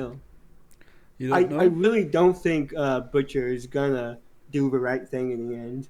I think everything that the show's been building up to will lead to him going down the wrong path in the end. Well, I don't even know if there is a wrong path. Like, if the super genocide is an option, I don't know if that's generally a bad thing, you know? Like, any one of these soups could like accidentally destroy the Earth, you know? I don't think it's even that bad to unleash the virus. Yeah. What do you think? You think so too? Well, no. The comic actually. Well, I don't know if I want to spoil the comic, sure. But the comic ends in a way, in a similar way to where after killing Homelander, Butcher then sets his sights on all of Soups as a whole. He sets up a bomb that, when detonated, would kill every single Soup on planet Earth. Like, he's about to kill every single superhero, and the boys have to stop him. Wow. Why would they bother stopping him? I feel like it'll probably be a good idea to put that genie back into the bottle. Yeah. Oh well, I guess we'll see. I mean, that's pretty good anyways, like having to make this hard choice, and I think both sides of it are kind of, they have some merit, even though I guess like most people are still stuck in the idea that like any killing is bad, but like if you're killing these superheroes that are like infinitely destructive, I think that's probably safe to do. Okay. Just like with Batman, when Batman was gonna kill Superman in that Snyder movie. I guess Batman was generally wrong in that case, but like if there was like an infinite number of Superman, maybe Batman would have had a good point. Oh well. I guess so. We just have no idea what they're going for on that front anymore. Black Noir was a big disappointment. I know in the comics they do some crazy storyline where it turns out Noir was actually a Homelander clone all along who was made as a contingency for if Homelander ever became too much to handle. And then he ended up actually being far more unhinged and... Wait, he can talk too? Damn. Yeah. Yeah. Wow, this is crazy. I need to read these comics, I guess. I didn't know they were colored. I guess I should read them for sure then. Yeah, I mean, they're pretty not great, but yeah, you should read them. Yeah. Wow, what a character design. Is that Butcher? Yeah, it is Butcher, was actually the one who raped Becca. And I'm not suggesting they should have adapted that faithfully. That's fucking stupid and it would never have worked. But I do really dig the idea that of all the other superheroes in the show, Noir is the only one who can physically stand against Homelander. He's sort of shrouded in mystery for the first couple of seasons, which only adds to the intrigue, because you have no idea how powerful he is. For all we know, he's the only one strong enough to meaningfully hurt Homelander, and one of the only ones durable enough to take the brunt of his attacks without immediately dying. We don't know exactly how strong he is, but we know he took Kimiko down in like 5 seconds flat, and we know that other than Homelander and the other major players like Soldier Boy and Stormfront, Noir is the only soup that the boys absolutely do not want to fuck with. Translucent is attacking Huey at work? No problem, I'll just hit the fucker with my car and 1v1 him with nothing but a crowbar. Black Noir has tracked me to my house and is waiting outside to kill us. Better call the fire department and falsely report a gas leak in the neighborhood just to buy ourselves a few hours to figure out what the fuck we're gonna do about it. There are also strong implications that at least some aspects of his comic book counterpart are true here too. It's hinted at and then directly confirmed by a spin-off show in an episode that is considered canon, that Noir's entire purpose is to closely monitor Homelander to make sure he doesn't step out of line. If Mr. Edgar believes Black Noir can teach me... Noir is not there to teach you. He is there to watch you. Make sure you follow the script, make sure you don't screw up and embarrass the company, and bring you in. If you do. He's the only one of the soups who answers directly to Edgar, to the point where he wears a body cam and Edgar watches him every time he goes out and does anything. So you'd think if any of the soups on this show stands even a chance of beating Homelander, it'd be this guy, right? Nope. The thing I just mentioned about... I mean, like that doesn't mean that Homelander wouldn't be able to pull his guts out. Like, he might have still been that powerful, right? Yeah. Yeah. Him being specifically loyal to Edgar makes it weird that he would just stand by while Homelander ousts Edgar as CEO of Vought and gets him sent to prison, so already with just that move, anything I thought I understood about his character just went out the window. We find out he used to be part of Soldier Boy's team back in the 80s, and that Soldier Boy violently abused him at several points. So when he finds out Soldier Boy is alive and out to kill all of his old team for selling him out to the Russians, he freaks out and goes into hiding. Makes sense, he's having a natural response to his trauma by not wanting to face Soldier Boy. I hope they give that some kind of resolution. They do this thing where, in order to show us his inner thoughts, we see what he always sees. A bunch of talking cartoon animals egging him on to face up against Soldier Boy. And it's abundantly clear from the side of this just how damaged his psyche really is. I actually like this a lot. But then, after they talk him into it, he goes back to the tower, and Homelander confronts him about the fact that Soldier Boy just revealed himself to be his father, making him no longer sure if he wants to kill him. He asks Noir if he knew, and apparently taking his silence as confirmation, even though Noir is literally always quiet, he kills him. That's it. He never faces Soldier Boy. There's no resolution to his trauma or any kind of arc. I guess that's funny, but I didn't really care too much for Black Noir because the cartoons were really stupid that he was seeing all the time, and I don't know about this great arc of defeating Soldier Boy. Yeah, I like Black Noir, and I really do think that they shouldn't have killed him off in that way. But it is what it is, folks. Well, now he can fly. Yeah, now he can fly. Now he's better, Black Noir. And he falls asleep randomly. Yeah. Yeah, I mean, I guess they just gotta have, like, their funny moments where they kill off a really important character out of nowhere. Right. Even though they've not really killed any main characters off. But for a villain, sure. He's just dead. And to add insult to injury, the cartoon animals show back up and say this. Soon you'll be in the sweet embrace of Christ the Lord. Like, I guess this is supposed to be funny, because if it's supposed to be sad like you'd naturally expect, then I don't know what to make of that line. It seemed intentionally written and delivered that way for the sake of comedy, but that completely undermines not only the impact of his death, but also the sadness of the fact that these cutesy little animals only exist because of how deeply alone and scared Noir must always feel. They're a testament to how mentally broken he is, and they show up in his final moments of life to make a funny joke for the audience. I don't understand the show's obsession with all these characters being nothing but jokes. Speaking of which, this is what they decide to do with him in season 4. Yeah, I mean, they do have some really silly moments at times, but sometimes those silly moments are actually amazing. He's about to complain about Black Noir 2.0, so that's going to be awesome to see. I love Black Noir 2.0. Yeah? Yeah. I think he's hilarious. Like, one of the moments where I thought that the show was, like, really stupidly, like, silly was when Huey's father had cancer, and then, like, and then Huey decided to, like, risk everything that he was working for to just get like one vial of V to save. And that was one of the best parts of season 4.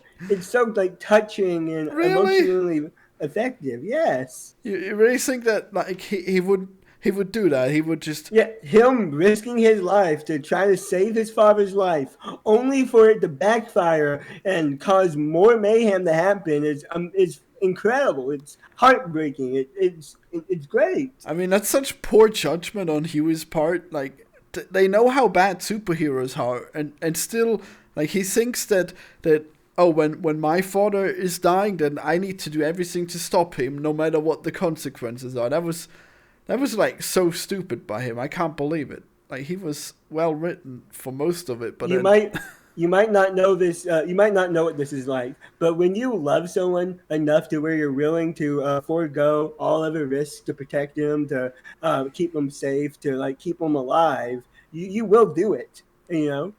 Wow. I mean, I guess... I know you're probably not capable of having that deep of a love for another human being, but yeah, I would. People do. Yeah, I wouldn't risk the world just to save my mom or whatever. Yeah, that sounds pretty stupid to do that. Yeah, okay. I guess in your mind it does. Well, I mean, like, I would risk the world to save my mom. Really? Like, you realize Yes. if everyone did that, we just wouldn't have a world, right? I do realize that, but Yeah, I would. So people should stop doing it.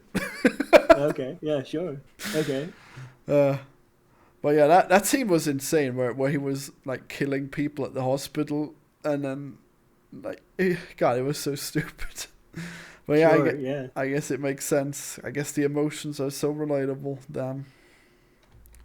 Since his whole persona was just the mysterious silent ninja in the first 3 seasons, Vought decides to just have an actor sit in on all the 7 meetings and just pretend to be him. For the first little bit, he just sits there silently like you'd expect, making it feel like nothing's really changed and that his presence is still felt. But then they decide to do the big reveal. Yo, what the fuck? That was so fucked up, you guys. He dead speak. His whole deal is that he's an actor trying to figure out the character, and all he does across the entire season is vent his frustration that Noir is so hard to act for because he was so enigmatic. Look, I'm on an island here. Okay, I have questions, but I'm not allowed to speak. I hate Saki. But I'm supposed to follow some stupid black ninja bullshit, which makes no goddamn sense, by the way. You ever meet a black ninja? Like, Noir lives in a ninja dojo apartment. For best I can tell, he didn't know karate. I need some intentionality here. I'm just having trouble with Noir's motivation, you feel me? You didn't hire me to stand around like a fucking oak tree. What do you need? Some direction. I thought we weren't killing the guys today. I just feel like I'm not getting clear direction for this role. Shut the fuck up, Noir, and everyone take your seats. And this is just, it's the only joke for the whole Yeah, I hate that joke. Like, oh wow, it's so hard to act. It's so simple, you just shut up. Like, that would be the main thing that you're doing wrong, is just talking while you're wearing the costume.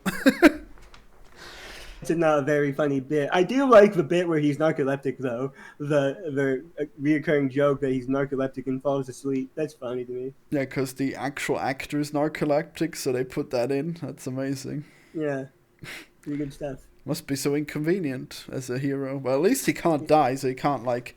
Well, he can't die easily, so he doesn't have to worry about, like... I like when he falls asleep during the big fight scene with the boys, and Butcher says, did that just happen? That's really cool. That's the best kind of commentary. Season, they also have this really weird thing where Deep tells him the reason Noir loved killing so much was because it made him horny. So if he wants to channel his energy, he needs to let himself get turned on anytime he commits murder. The resolution to this is he kills someone and it gets a boner, and he and the Deep are like, bro. Yeah, that's pretty gross. Yeah, that made it all worth it. Okay, that was a really good scene, very touching. Oh yeah, it was very touching. See, I find the scene where Huey is struggling over the loss of his father and struggling with the conflict of whether or not he should risk everything to save him. That's a touching moment. No, you think the touching moment is when Noir murders an innocent woman and gets turned on by that. Yeah, that's touching. Yeah, they didn't even know who she was, you know. There were like two people with that name, and she's like, oh yeah, that one. Yeah. No, that was sad. That was sad in my opinion. I was like, oh, that poor woman just died for no reason. Oh, but he got that a boner. part made me angry, if anything. It made me angry, if anything. Wow. Yeah. It was the time to purge everyone, okay? We're gonna have a villain moment. Yeah, well, there's quite a few villainous moments in those last few episodes. Yep. I mean, I think the boner was a nice touch, okay? I'm sorry. Oh, you do? You do? Okay, cool. Because I'm the defender of the boner jokes in the boys. Yeah. Right? I guess so. Yep. This is a real show that exists. By the way, is now a good time to talk about the show's obsession with making all the villain characters fucking freaks in the sheets? Because they do that with, like, every single one of them. Well, I mean, there's, like, multiple heroes that also have that, right? Oh, maybe just Frenchie. Do the other ones have kinks too? Yeah, okay. I don't know. Probably just... I don't really think about the characters and their sexual habits. Oh, well, we have the shapeshifter who impersonates Starlight, and then Starlight is pissed that Huey had sex with her while she was impersonated. That was crazy. I guess it is the villains that have the crazy kinks. Damn, stop kink shaming the villains. The shapeshifter wasn't doing that because they were into it. They were doing it to fuck with Starlight and Huey. Oh yeah, sure. But I mean, it was still amazing.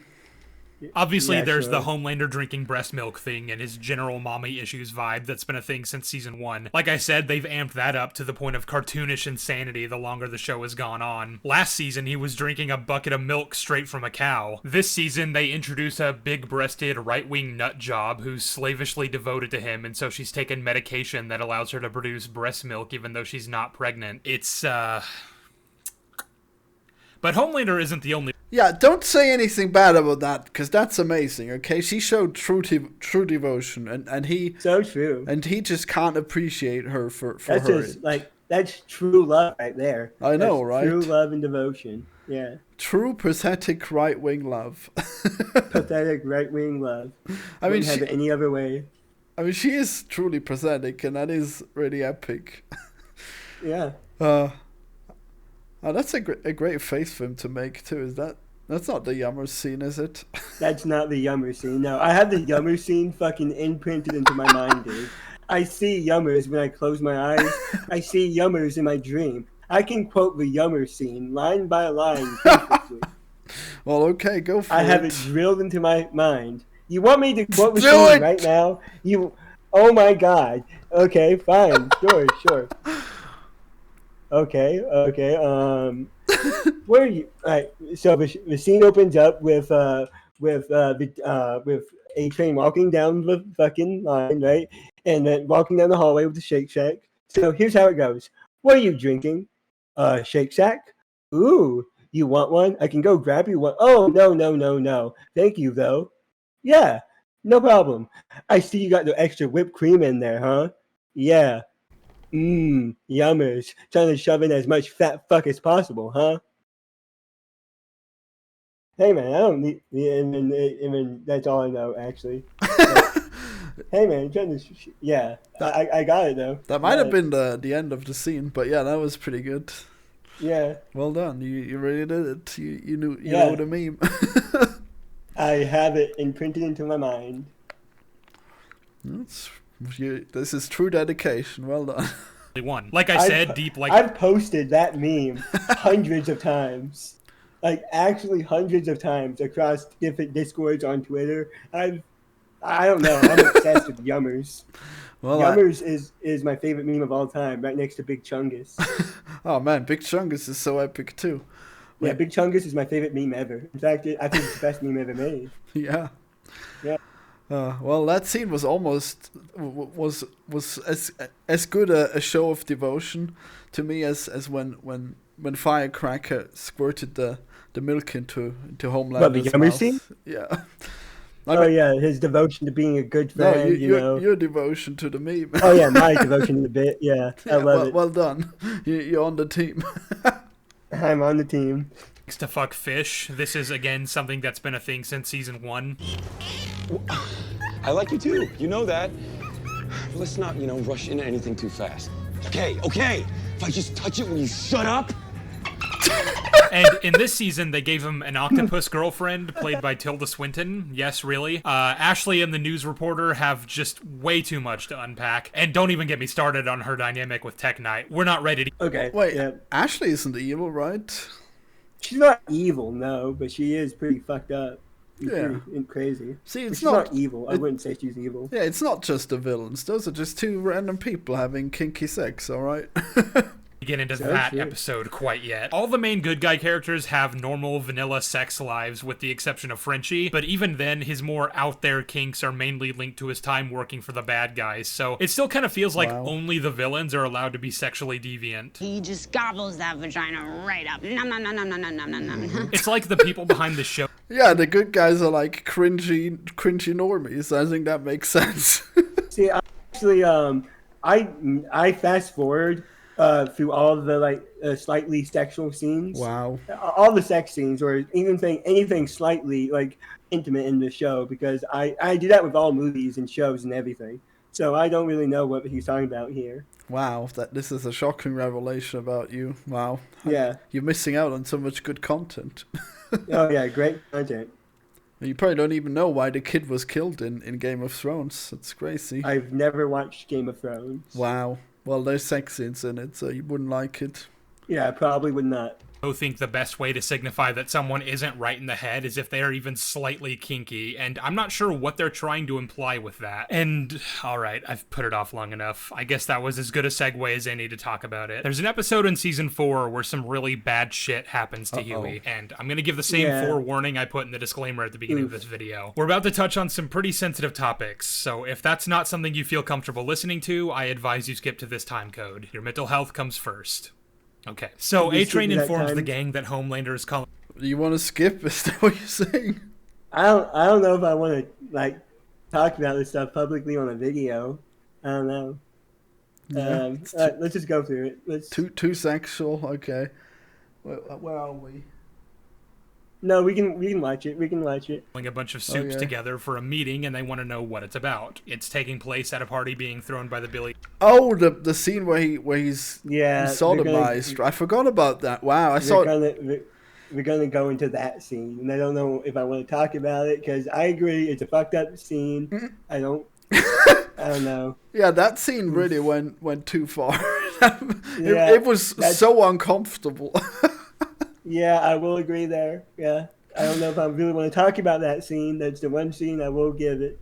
I don't care. You're right. We don't need to talk about it. It doesn't seem like it should factor into how much you like the show. Yeah. Okay.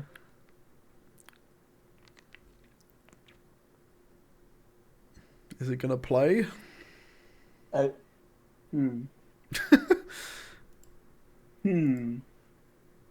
Not even sure I got the timestamp right. Maybe a little further back. Only be as clever as the one writing them, and I don't understand a single one of her plans or why she's... Alright, I guess we'll go back a little more. Yeah, so... So does this exchange. You are getting tested for every single disease known to mankind, okay? I'm not getting shifter syphilis. And then they're just buddy-buddy again. The way the show frames it is that Huey did indeed fuck up, even if unintentionally. But it's okay, because Annie forgives him for it. It's just disgusting. See, there's nothing disgusting about... What? How is it disgusting? Well, so, in the context of this show, he's tricked into having intercourse with the wrong person because they're being shapeshifted to pretend to be her. He is just as much of a victim of this as she is, but I don't know. I think the way the show writes it is not right. Well, I mean, he clearly enjoyed it, so it is a bit... Yeah, because he thought it was her! I know, right? So you can't really complain too much about it, right? I mean... So I think it makes sense that he's a little upset. Wait. Are you saying that sexual assault is justifiable if the person's okay with it at the time? Wow. No, I mean, like obviously that's bad, but I'm thinking that Starlight holding it over him it makes sense, and maybe it makes sense in a moment, but then it makes sense when she forgives him. I thought that was fine. Sure, yeah. I mean, yeah, the shapeshift obviously was wrong, but she was also trying to kill Starlight, so yeah. I mean, we don't really need reasons to hate her anymore. Right. Oh, well. Season 4 is so fucking bad. Like, they introduced this new villain called Season 4 is not fucking bad. No, he sorry. said reason, not season. Okay. Mr. Sage, whose only superpower is that she's apparently the smartest person in the world, so Homelander wants her advice on how to basically take it over. And I know the show wants me to believe she's really smart, but I always say that a smart character can only be as clever as the one writing them, and I don't understand a single one of her plans or why she's even doing this at all. She kinda has that Thrawn from Ahsoka effect where something will happen that you'd think she doesn't want, but then she just goes, oh, it's all part of my plan, don't worry about it. Only the difference is that her plans actually somehow work, and for the life of me, I can't figure out how. Like, throughout the whole season, Homelander wants to find out who the mole is, and she seems to figure out pretty quickly that it's A-Train. But for some reason, she doesn't go to Homelander with this information, and even throws a different guy under the bus. When it's eventually revealed to Homelander that it's A-Train, he accuses Sage of being stupid because she couldn't figure it out. But she said she did always know, and that she kept it a secret so that he would continue feeding the heroes bad information. Which is a really weird excuse, considering all the info A-Train gives the boys is true. He told them that Homelander was gathering all the soups at Tech Night so they could discuss plans for world domination, and the boys acted on that intel to listen in and gain valuable information. A-Train was the one who told them about the assassin that was hired to kill the president and where to find them, and that's how they found out said assassin was a shapeshifter. If they hadn't known that, then Huey probably wouldn't have ever figured out that the person in the room with them and the president wasn't Annie, because the fact that they all knew that a shapeshifter was involved would have made it so that information was on his mind, even if vaguely. I'm not sure what Sage and Homelander would have to gain by letting them know that, unless they wanted the assassination to fail, but frankly, they're lucky it did, since the only reason the president survived was because Starlight happened to show up right at the last minute, and we already went over how that was extremely contrived. I really have no idea why Sage didn't tell Homelander who the mole was, but I guess it doesn't matter, because events she couldn't possibly have predicted or controlled caused Newman to be killed and President Singer to take the fall for it, making the Speaker of the House the next in line to be President pro tempore. So that's what happened, okay. Yeah. Well, I feel like this is not a great criticism, because like Sage's actions make sense if she has like multiple plans and either one of them could work out. So like if the people manage to stop the assassination and she can blame them for trying to assassinate the president or whatever. I think that's what they're going for, and I do agree. It's kind of like cartoonishly fucking contrived that she's that smart that she had all these impossible to predict variables play out. I don't know. I don't know. Well, like I said, she doesn't need to be that smart. Like she just needs to plan for every major outcome, right? So like if they kill the president, then good. If they don't kill the president, then she still blames them for having tried or whatever. There's possibilities. All she wanted was like there to be like a civil war, and then the Supes would take control. So you could have like multiple outcomes that lead to that thing. But she does play to be really stupid at times, but then it's revealed that she did that on purpose, which is, I guess, okay. I don't know. I guess she probably realized that there was no way that Homelander would not like be really pathetic without her and mess everything up, so she can step in and save him. I think that's a reasonable assumption. All right. I mean, she was not like written well, because like most of the time she just seemed really stupid and incapable. Like when she got shot, why and that was funny. When she was brain dead in this important meeting, that was so stupid. Like, why would she let that happen? Okay, that's why would ridiculous. Why would she let herself get shot in the head? Oh boy, yeah. Real thinker. Yeah, she just thought, oh yeah, I'm gonna have some really good ice cream because I'm gonna be brain dead, and then also she's gonna be fired, but it's part of her plan. No, that's obviously stupid. Like obviously being shot in the head was part of her plan. Yeah, obviously it was not part of her plan because it was so stupid. Because she's unpredictable when she's shot in the head, so she might just like blurt out her plan and then it wouldn't work. But yeah. I think in the chaos of the show, like just being able to plan for several things means that you could potentially lead the outcome and it would work. But this complaint doesn't really work too well because he's just saying that she's not written well, but she does come out on top, and I thought it made sense, but whatever. I guess Sage somehow knew that his first act would be to deputize the Supes and put the country... Well, yeah, I mean, all she had to do was get to him, so now she's got, like, one possible... Like, there's 3 possible people that might be in charge of the country after the events of the finale, so she just has to get to all 3 of them and make sure that they're... That she has a way of controlling them, So, yeah. So this is a really stupid criticism by him here. Like, obviously she'd have him under control. Under martial law. It's all very nice and convenient when things just kind of happen like that. And when Homelander finally asks her why she decided to help him establish a racist ethno-state of Supes who would not be welcoming or kind to her, this is the...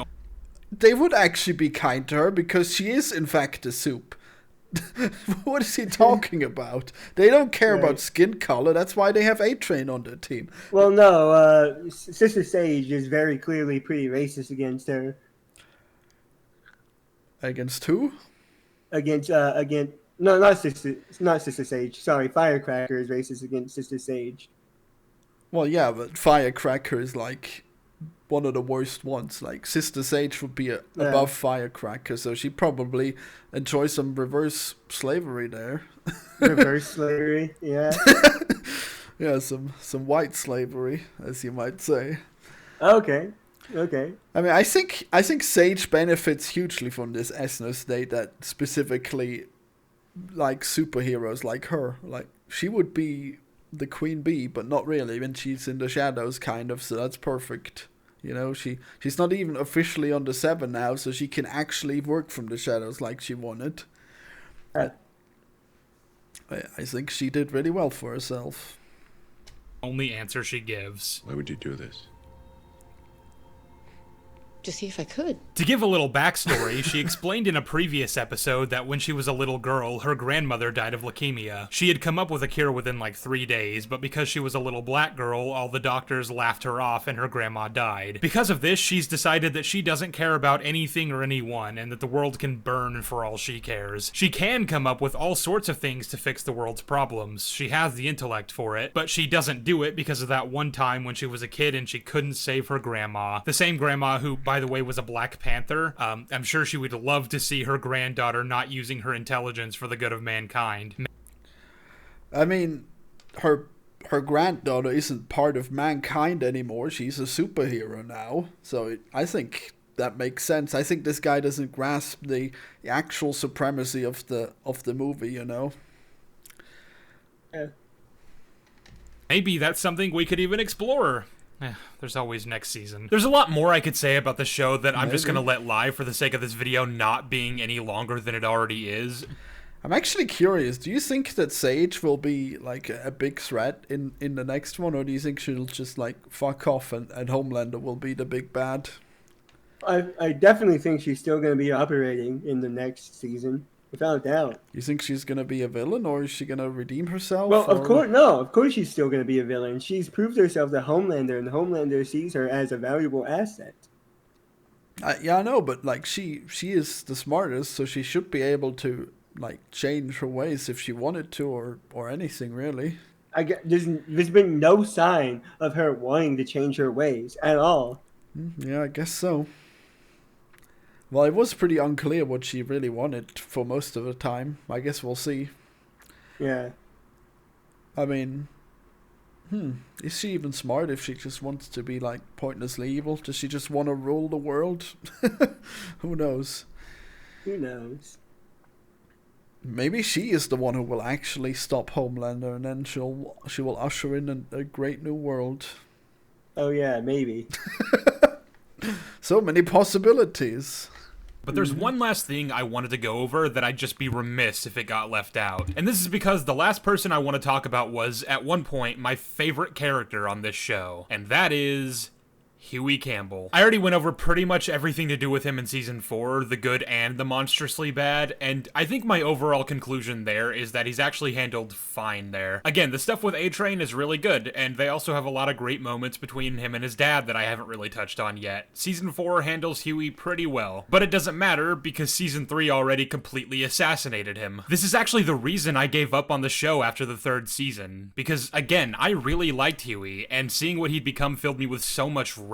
They took a character who was compassionate, caring, and understanding and turned him into an insecure man-child who's mad his girlfriend is stronger than him, and that just doesn't sit right with me. Okay, so to add a bit of context, this is what Huey does in Season 3. He starts off at pretty much the happiest point of his life. He has a really nice, well-paying job working with someone he considers a really close friend to take down Soups and undermine Vought in a much more above-board way than he's used to. He and Annie are really happy together, and they share a nice apartment. Things are looking up for old Huey. And then he finds out that Newman is not only a Soup, which she kept from him the entire year they were working together, but specifically the Soup who'd been behind the head explosions last season that significantly undermined the boys' efforts at multiple points. That was some good acting by her. She blew up the one guy right next to her, and then she acted like like she didn't know it was herself. That must have been pretty hard to pull off, you know, being able to be in a room full of people and then kill them all without them knowing it. It's amazing.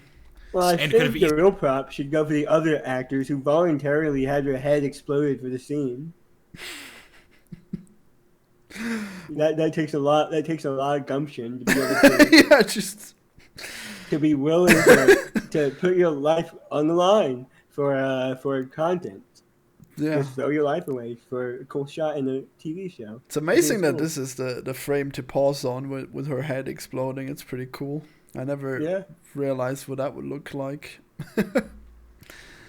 Easily killed Huey at one point, which caused him extreme panic at the time. And he finds out about this in the worst possible way by following her into an alley and witnessing her brutally murder someone with her powers. This is the first domino that leads toward a downward spiral where Huey feels powerless. Everything he thought he knew about Newman was a lie, all the work they'd been doing together was a lie, and it was ultimately for nothing. And on top of all that, his girlfriend is constantly putting her own life in danger by continuing to work at Vought, and there's not a single thing he can do to protect her if Homelander decides to go apeshit. All these things compound and make Huey decide he needs to level the playing field, so when Butcher reveals that he's gotten a hold of multiple vials of temporary V, which can give the user superpowers for a short period of time, Huey steals himself some and is given the power of teleportation, as well as enhanced strength, durability, and the power to heal his broken arm, which implies speed healing. Now, for some reason, when the other characters find out about this, they treat it as a bad thing, and I find that kind of weird, because yes, as we eventually eventually find out toward the end of the season, Temp V is very bad for you. And if you take multiple doses like Butcher and Huey are doing, it is absolutely guaranteed to kill you over time. Which is how Butcher ends up with a brain tumor by the end of the season, which manifests itself into its own shitty plotline in season 4 that we're not even going to get into. So yeah, Temp V is bad. Plotline? Wow. Okay, that's a throwaway line. He's not going to get into it, so I'm not going to get into it. But that's okay. Okay. Yeah, I mean, like I already said, that was an amazing plot line. How Butcher was seeing like ghosts in his mind, and they were controlling him. Yeah. That was this person is like, I don't get it. Yeah, that was way better than the Black Noir stuff with the cartoon animals. Okay, and he thinks that's awful. It was. And it actually is a character that we care about, and not just some ninja who doesn't talk. Yeah, wow, crazy. Imagine not liking that part.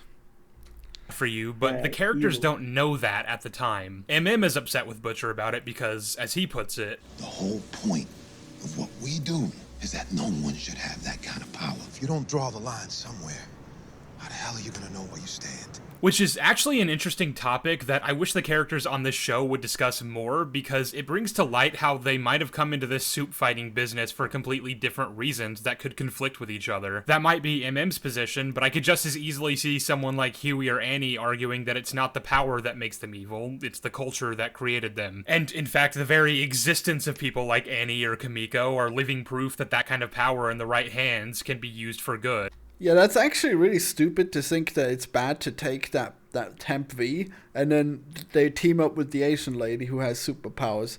Why would it be okay for her to use superpowers to fight the bad guys, but not for Huey? It's mind-blowing, that one.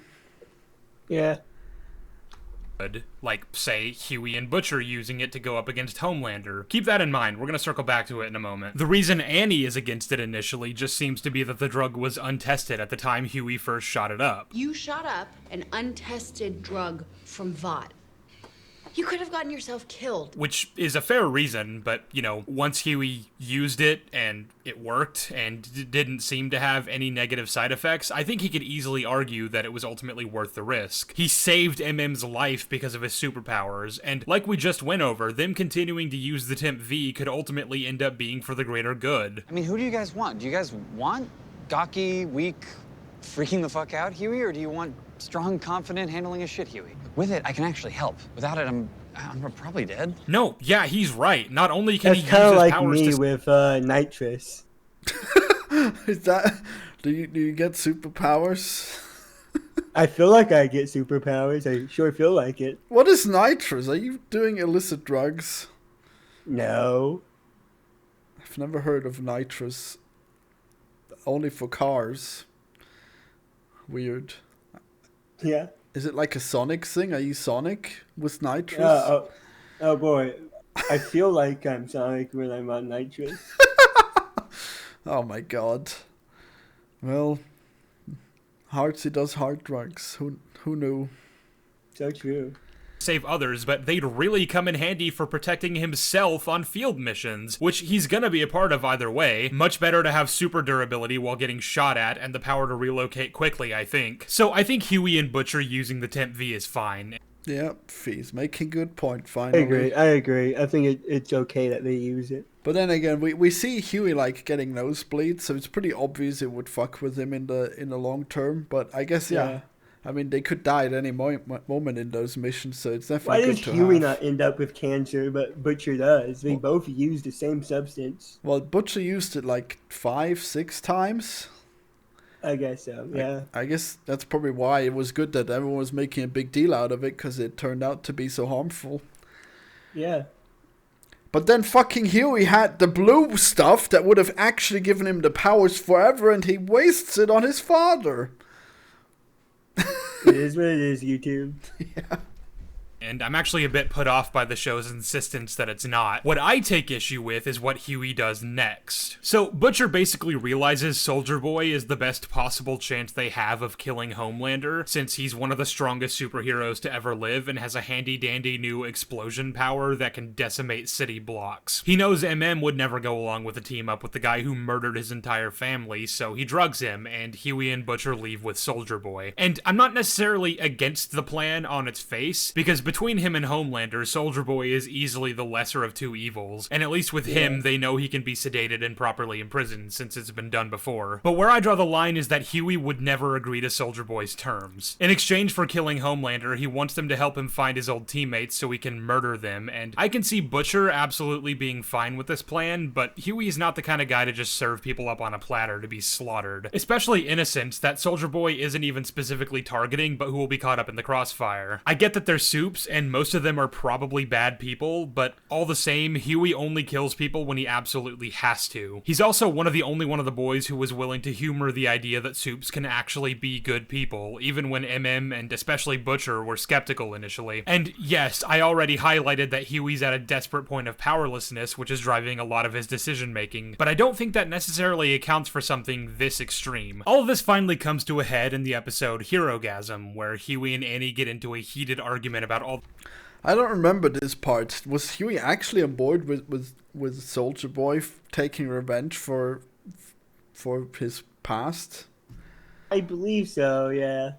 Oh, that's weird. I mean, I guess they probably did the world a favor by locking up Soldier Boy, so that would have been strange, but it probably makes sense compared to the benefits of having Homelander killed finally. I don't know. It's probably a weak point. I don't even remember it, so maybe he's right, but I think it's probably a nitpick as well. The decisions he's made recently, and this scene is where I lose all respect for this character. Now, like I hinted at a minute ago, part of what's made him feel so powerless as of late is the fact that Annie is in constant danger and he has no way of saving her. But this scene recontextualizes that concern in a way that's unbecoming, to say the least. I saved you, Annie. Jesus Christ, all I want is to save you. God forbid I help you, because I always have to be the weak one. You always have to be the strong one. You always have to be so much stronger than me. This was set up in previous episodes, but that doesn't even begin to justify this bizarre character shift. I mean, I think he's actually right on that one. I think, like, Starlight is like totally patronizing him all the time. And I think it made sense for him to think that way in the end. What do you think? I don't know. I do think that's a pretty jarring shifting character for him to suddenly be like upset about. I mean, he's dating a superhero. What does he expect? But he was saving her, man. Is that not okay? I guess so. Yeah. I mean. If she's so strong, then why is it so bad if he saves her? Like, wouldn't it be worth it just to save her? Like, even if he dies? I think everyone needs to get off his ass about this one. There's a couple of great little moments in Season 1 where Huey and Annie are going on their first date, and Huey realizes Annie is intentionally bowling really badly so as not to show him up and make him feel emasculated. I think you're holding back for some weird, not gonna show me up on a first date reason. You wanna quit stroking my ego and show me what you really got? She talks about a boy she liked in high school who was being picked on, and so she stepped in and saved him, and he felt really humiliated, so he never spoke to her again. The lesson she learned from that was that she should never show her strength to a boy she likes, but Huey breaking down that barrier instantly makes her feel more comfortable with him. Does it bother you that I could whip your ass in bowling? And in everything? I really think it's awesome. They're really you. It makes her see him as different from a lot of other guys she's been with, and it's one of the reasons she continues going out with him. This scene in Season 3 actually acknowledges these moments, and this is what it has to say about them. On our first date, you said that it didn't bother you. I know, but it does. Sometimes. A little. Oh, you can fuck right off with that. This retcons those scenes to mean that their relationship is built on a pretty big lie. Well, I mean, it already was. I mean, I think this is ridiculous too, because like him being bad at her being good at bowling isn't the same thing as like her being in danger all the time and he can't save her. I think I don't think that this... It's not the same thing. I don't know. I mean, I think his frustration is far more understanding, and it doesn't undermine like what happened in the first dates. Do you think? No. I don't know. Oh well. Because of the whole, I'm secretly working with a group of terrorists out to destroy the company you work for, and I'm not telling you part. But this is different because that was meant to be a genuine moment that built up the love these two characters share with each other. The man that Annie knows Huey to be, despite the lies he told her, is what makes her realize he's a good person, and it's why she gives him a second chance in the end. But apparently that was false too, and it's all in service to taking what could have been an actually compelling motive for Huey and turning it into, he feels insecure because a girl can beat him up.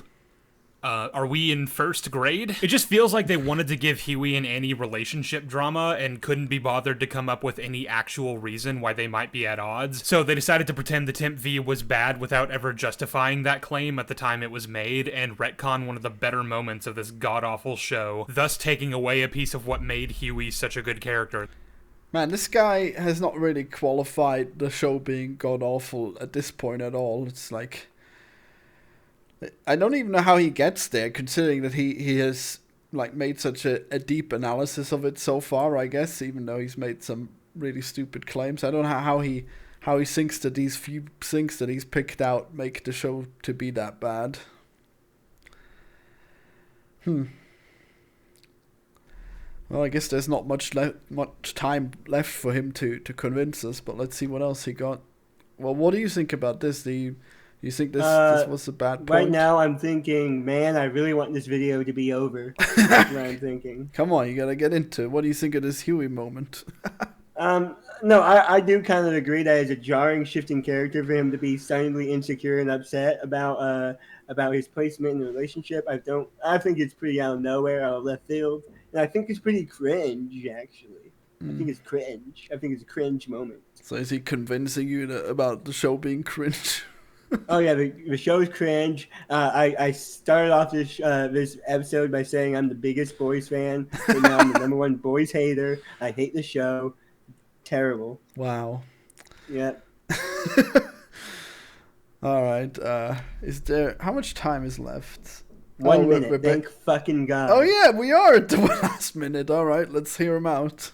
In the first season. Fuck the boys. It can fucking rot for all I care. I'm ending this video here. But before I go, I'm gonna do the obvious thing that everybody does and say that if the main appeal of the boys for you is that it's a more violent and bloody depiction of a superhero world that's not afraid to touch on certain adult topics, Invincible is a much better show. You've probably already seen it if you're watching this, but if not, give it a watch. I highly recommend. But yeah, that's pretty much it. I have no idea how to end this video. I did not write an outro, so I'm just gonna kind of ramble indecisively until eventually editing Sheev cuts off this. Yeah, okay, so that was terrible. Wow. I can't believe he made like a few good points and many bad points, and he did not... I don't know how he thought that he made like a case for the boys being bad. Yeah, I'm not... the points I agree with. I agree that Huey's sudden shift in his characterization at the end was pretty upsetting and out of nowhere and cringe. I think that the handling of the Tech Night episode was really bad and terrible. So those are two big points I agree with so far. I'm sure there's other ones that I kind of saw, but those are the two big sticking points that I say he got right. Well, I guess Sage was not a good point, even though, like, vaguely she is kind of stupid. The Ryan thing, he was completely off on. He was completely off base with Ryan, completely. Yeah, I guess he really, like, I guess he's only made, like, 2 points, so that's really stupid, really bad video, bad reviewer. Don't subscribe to him, I guess.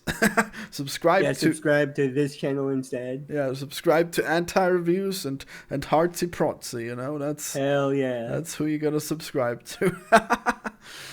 Alright, goodbye everyone.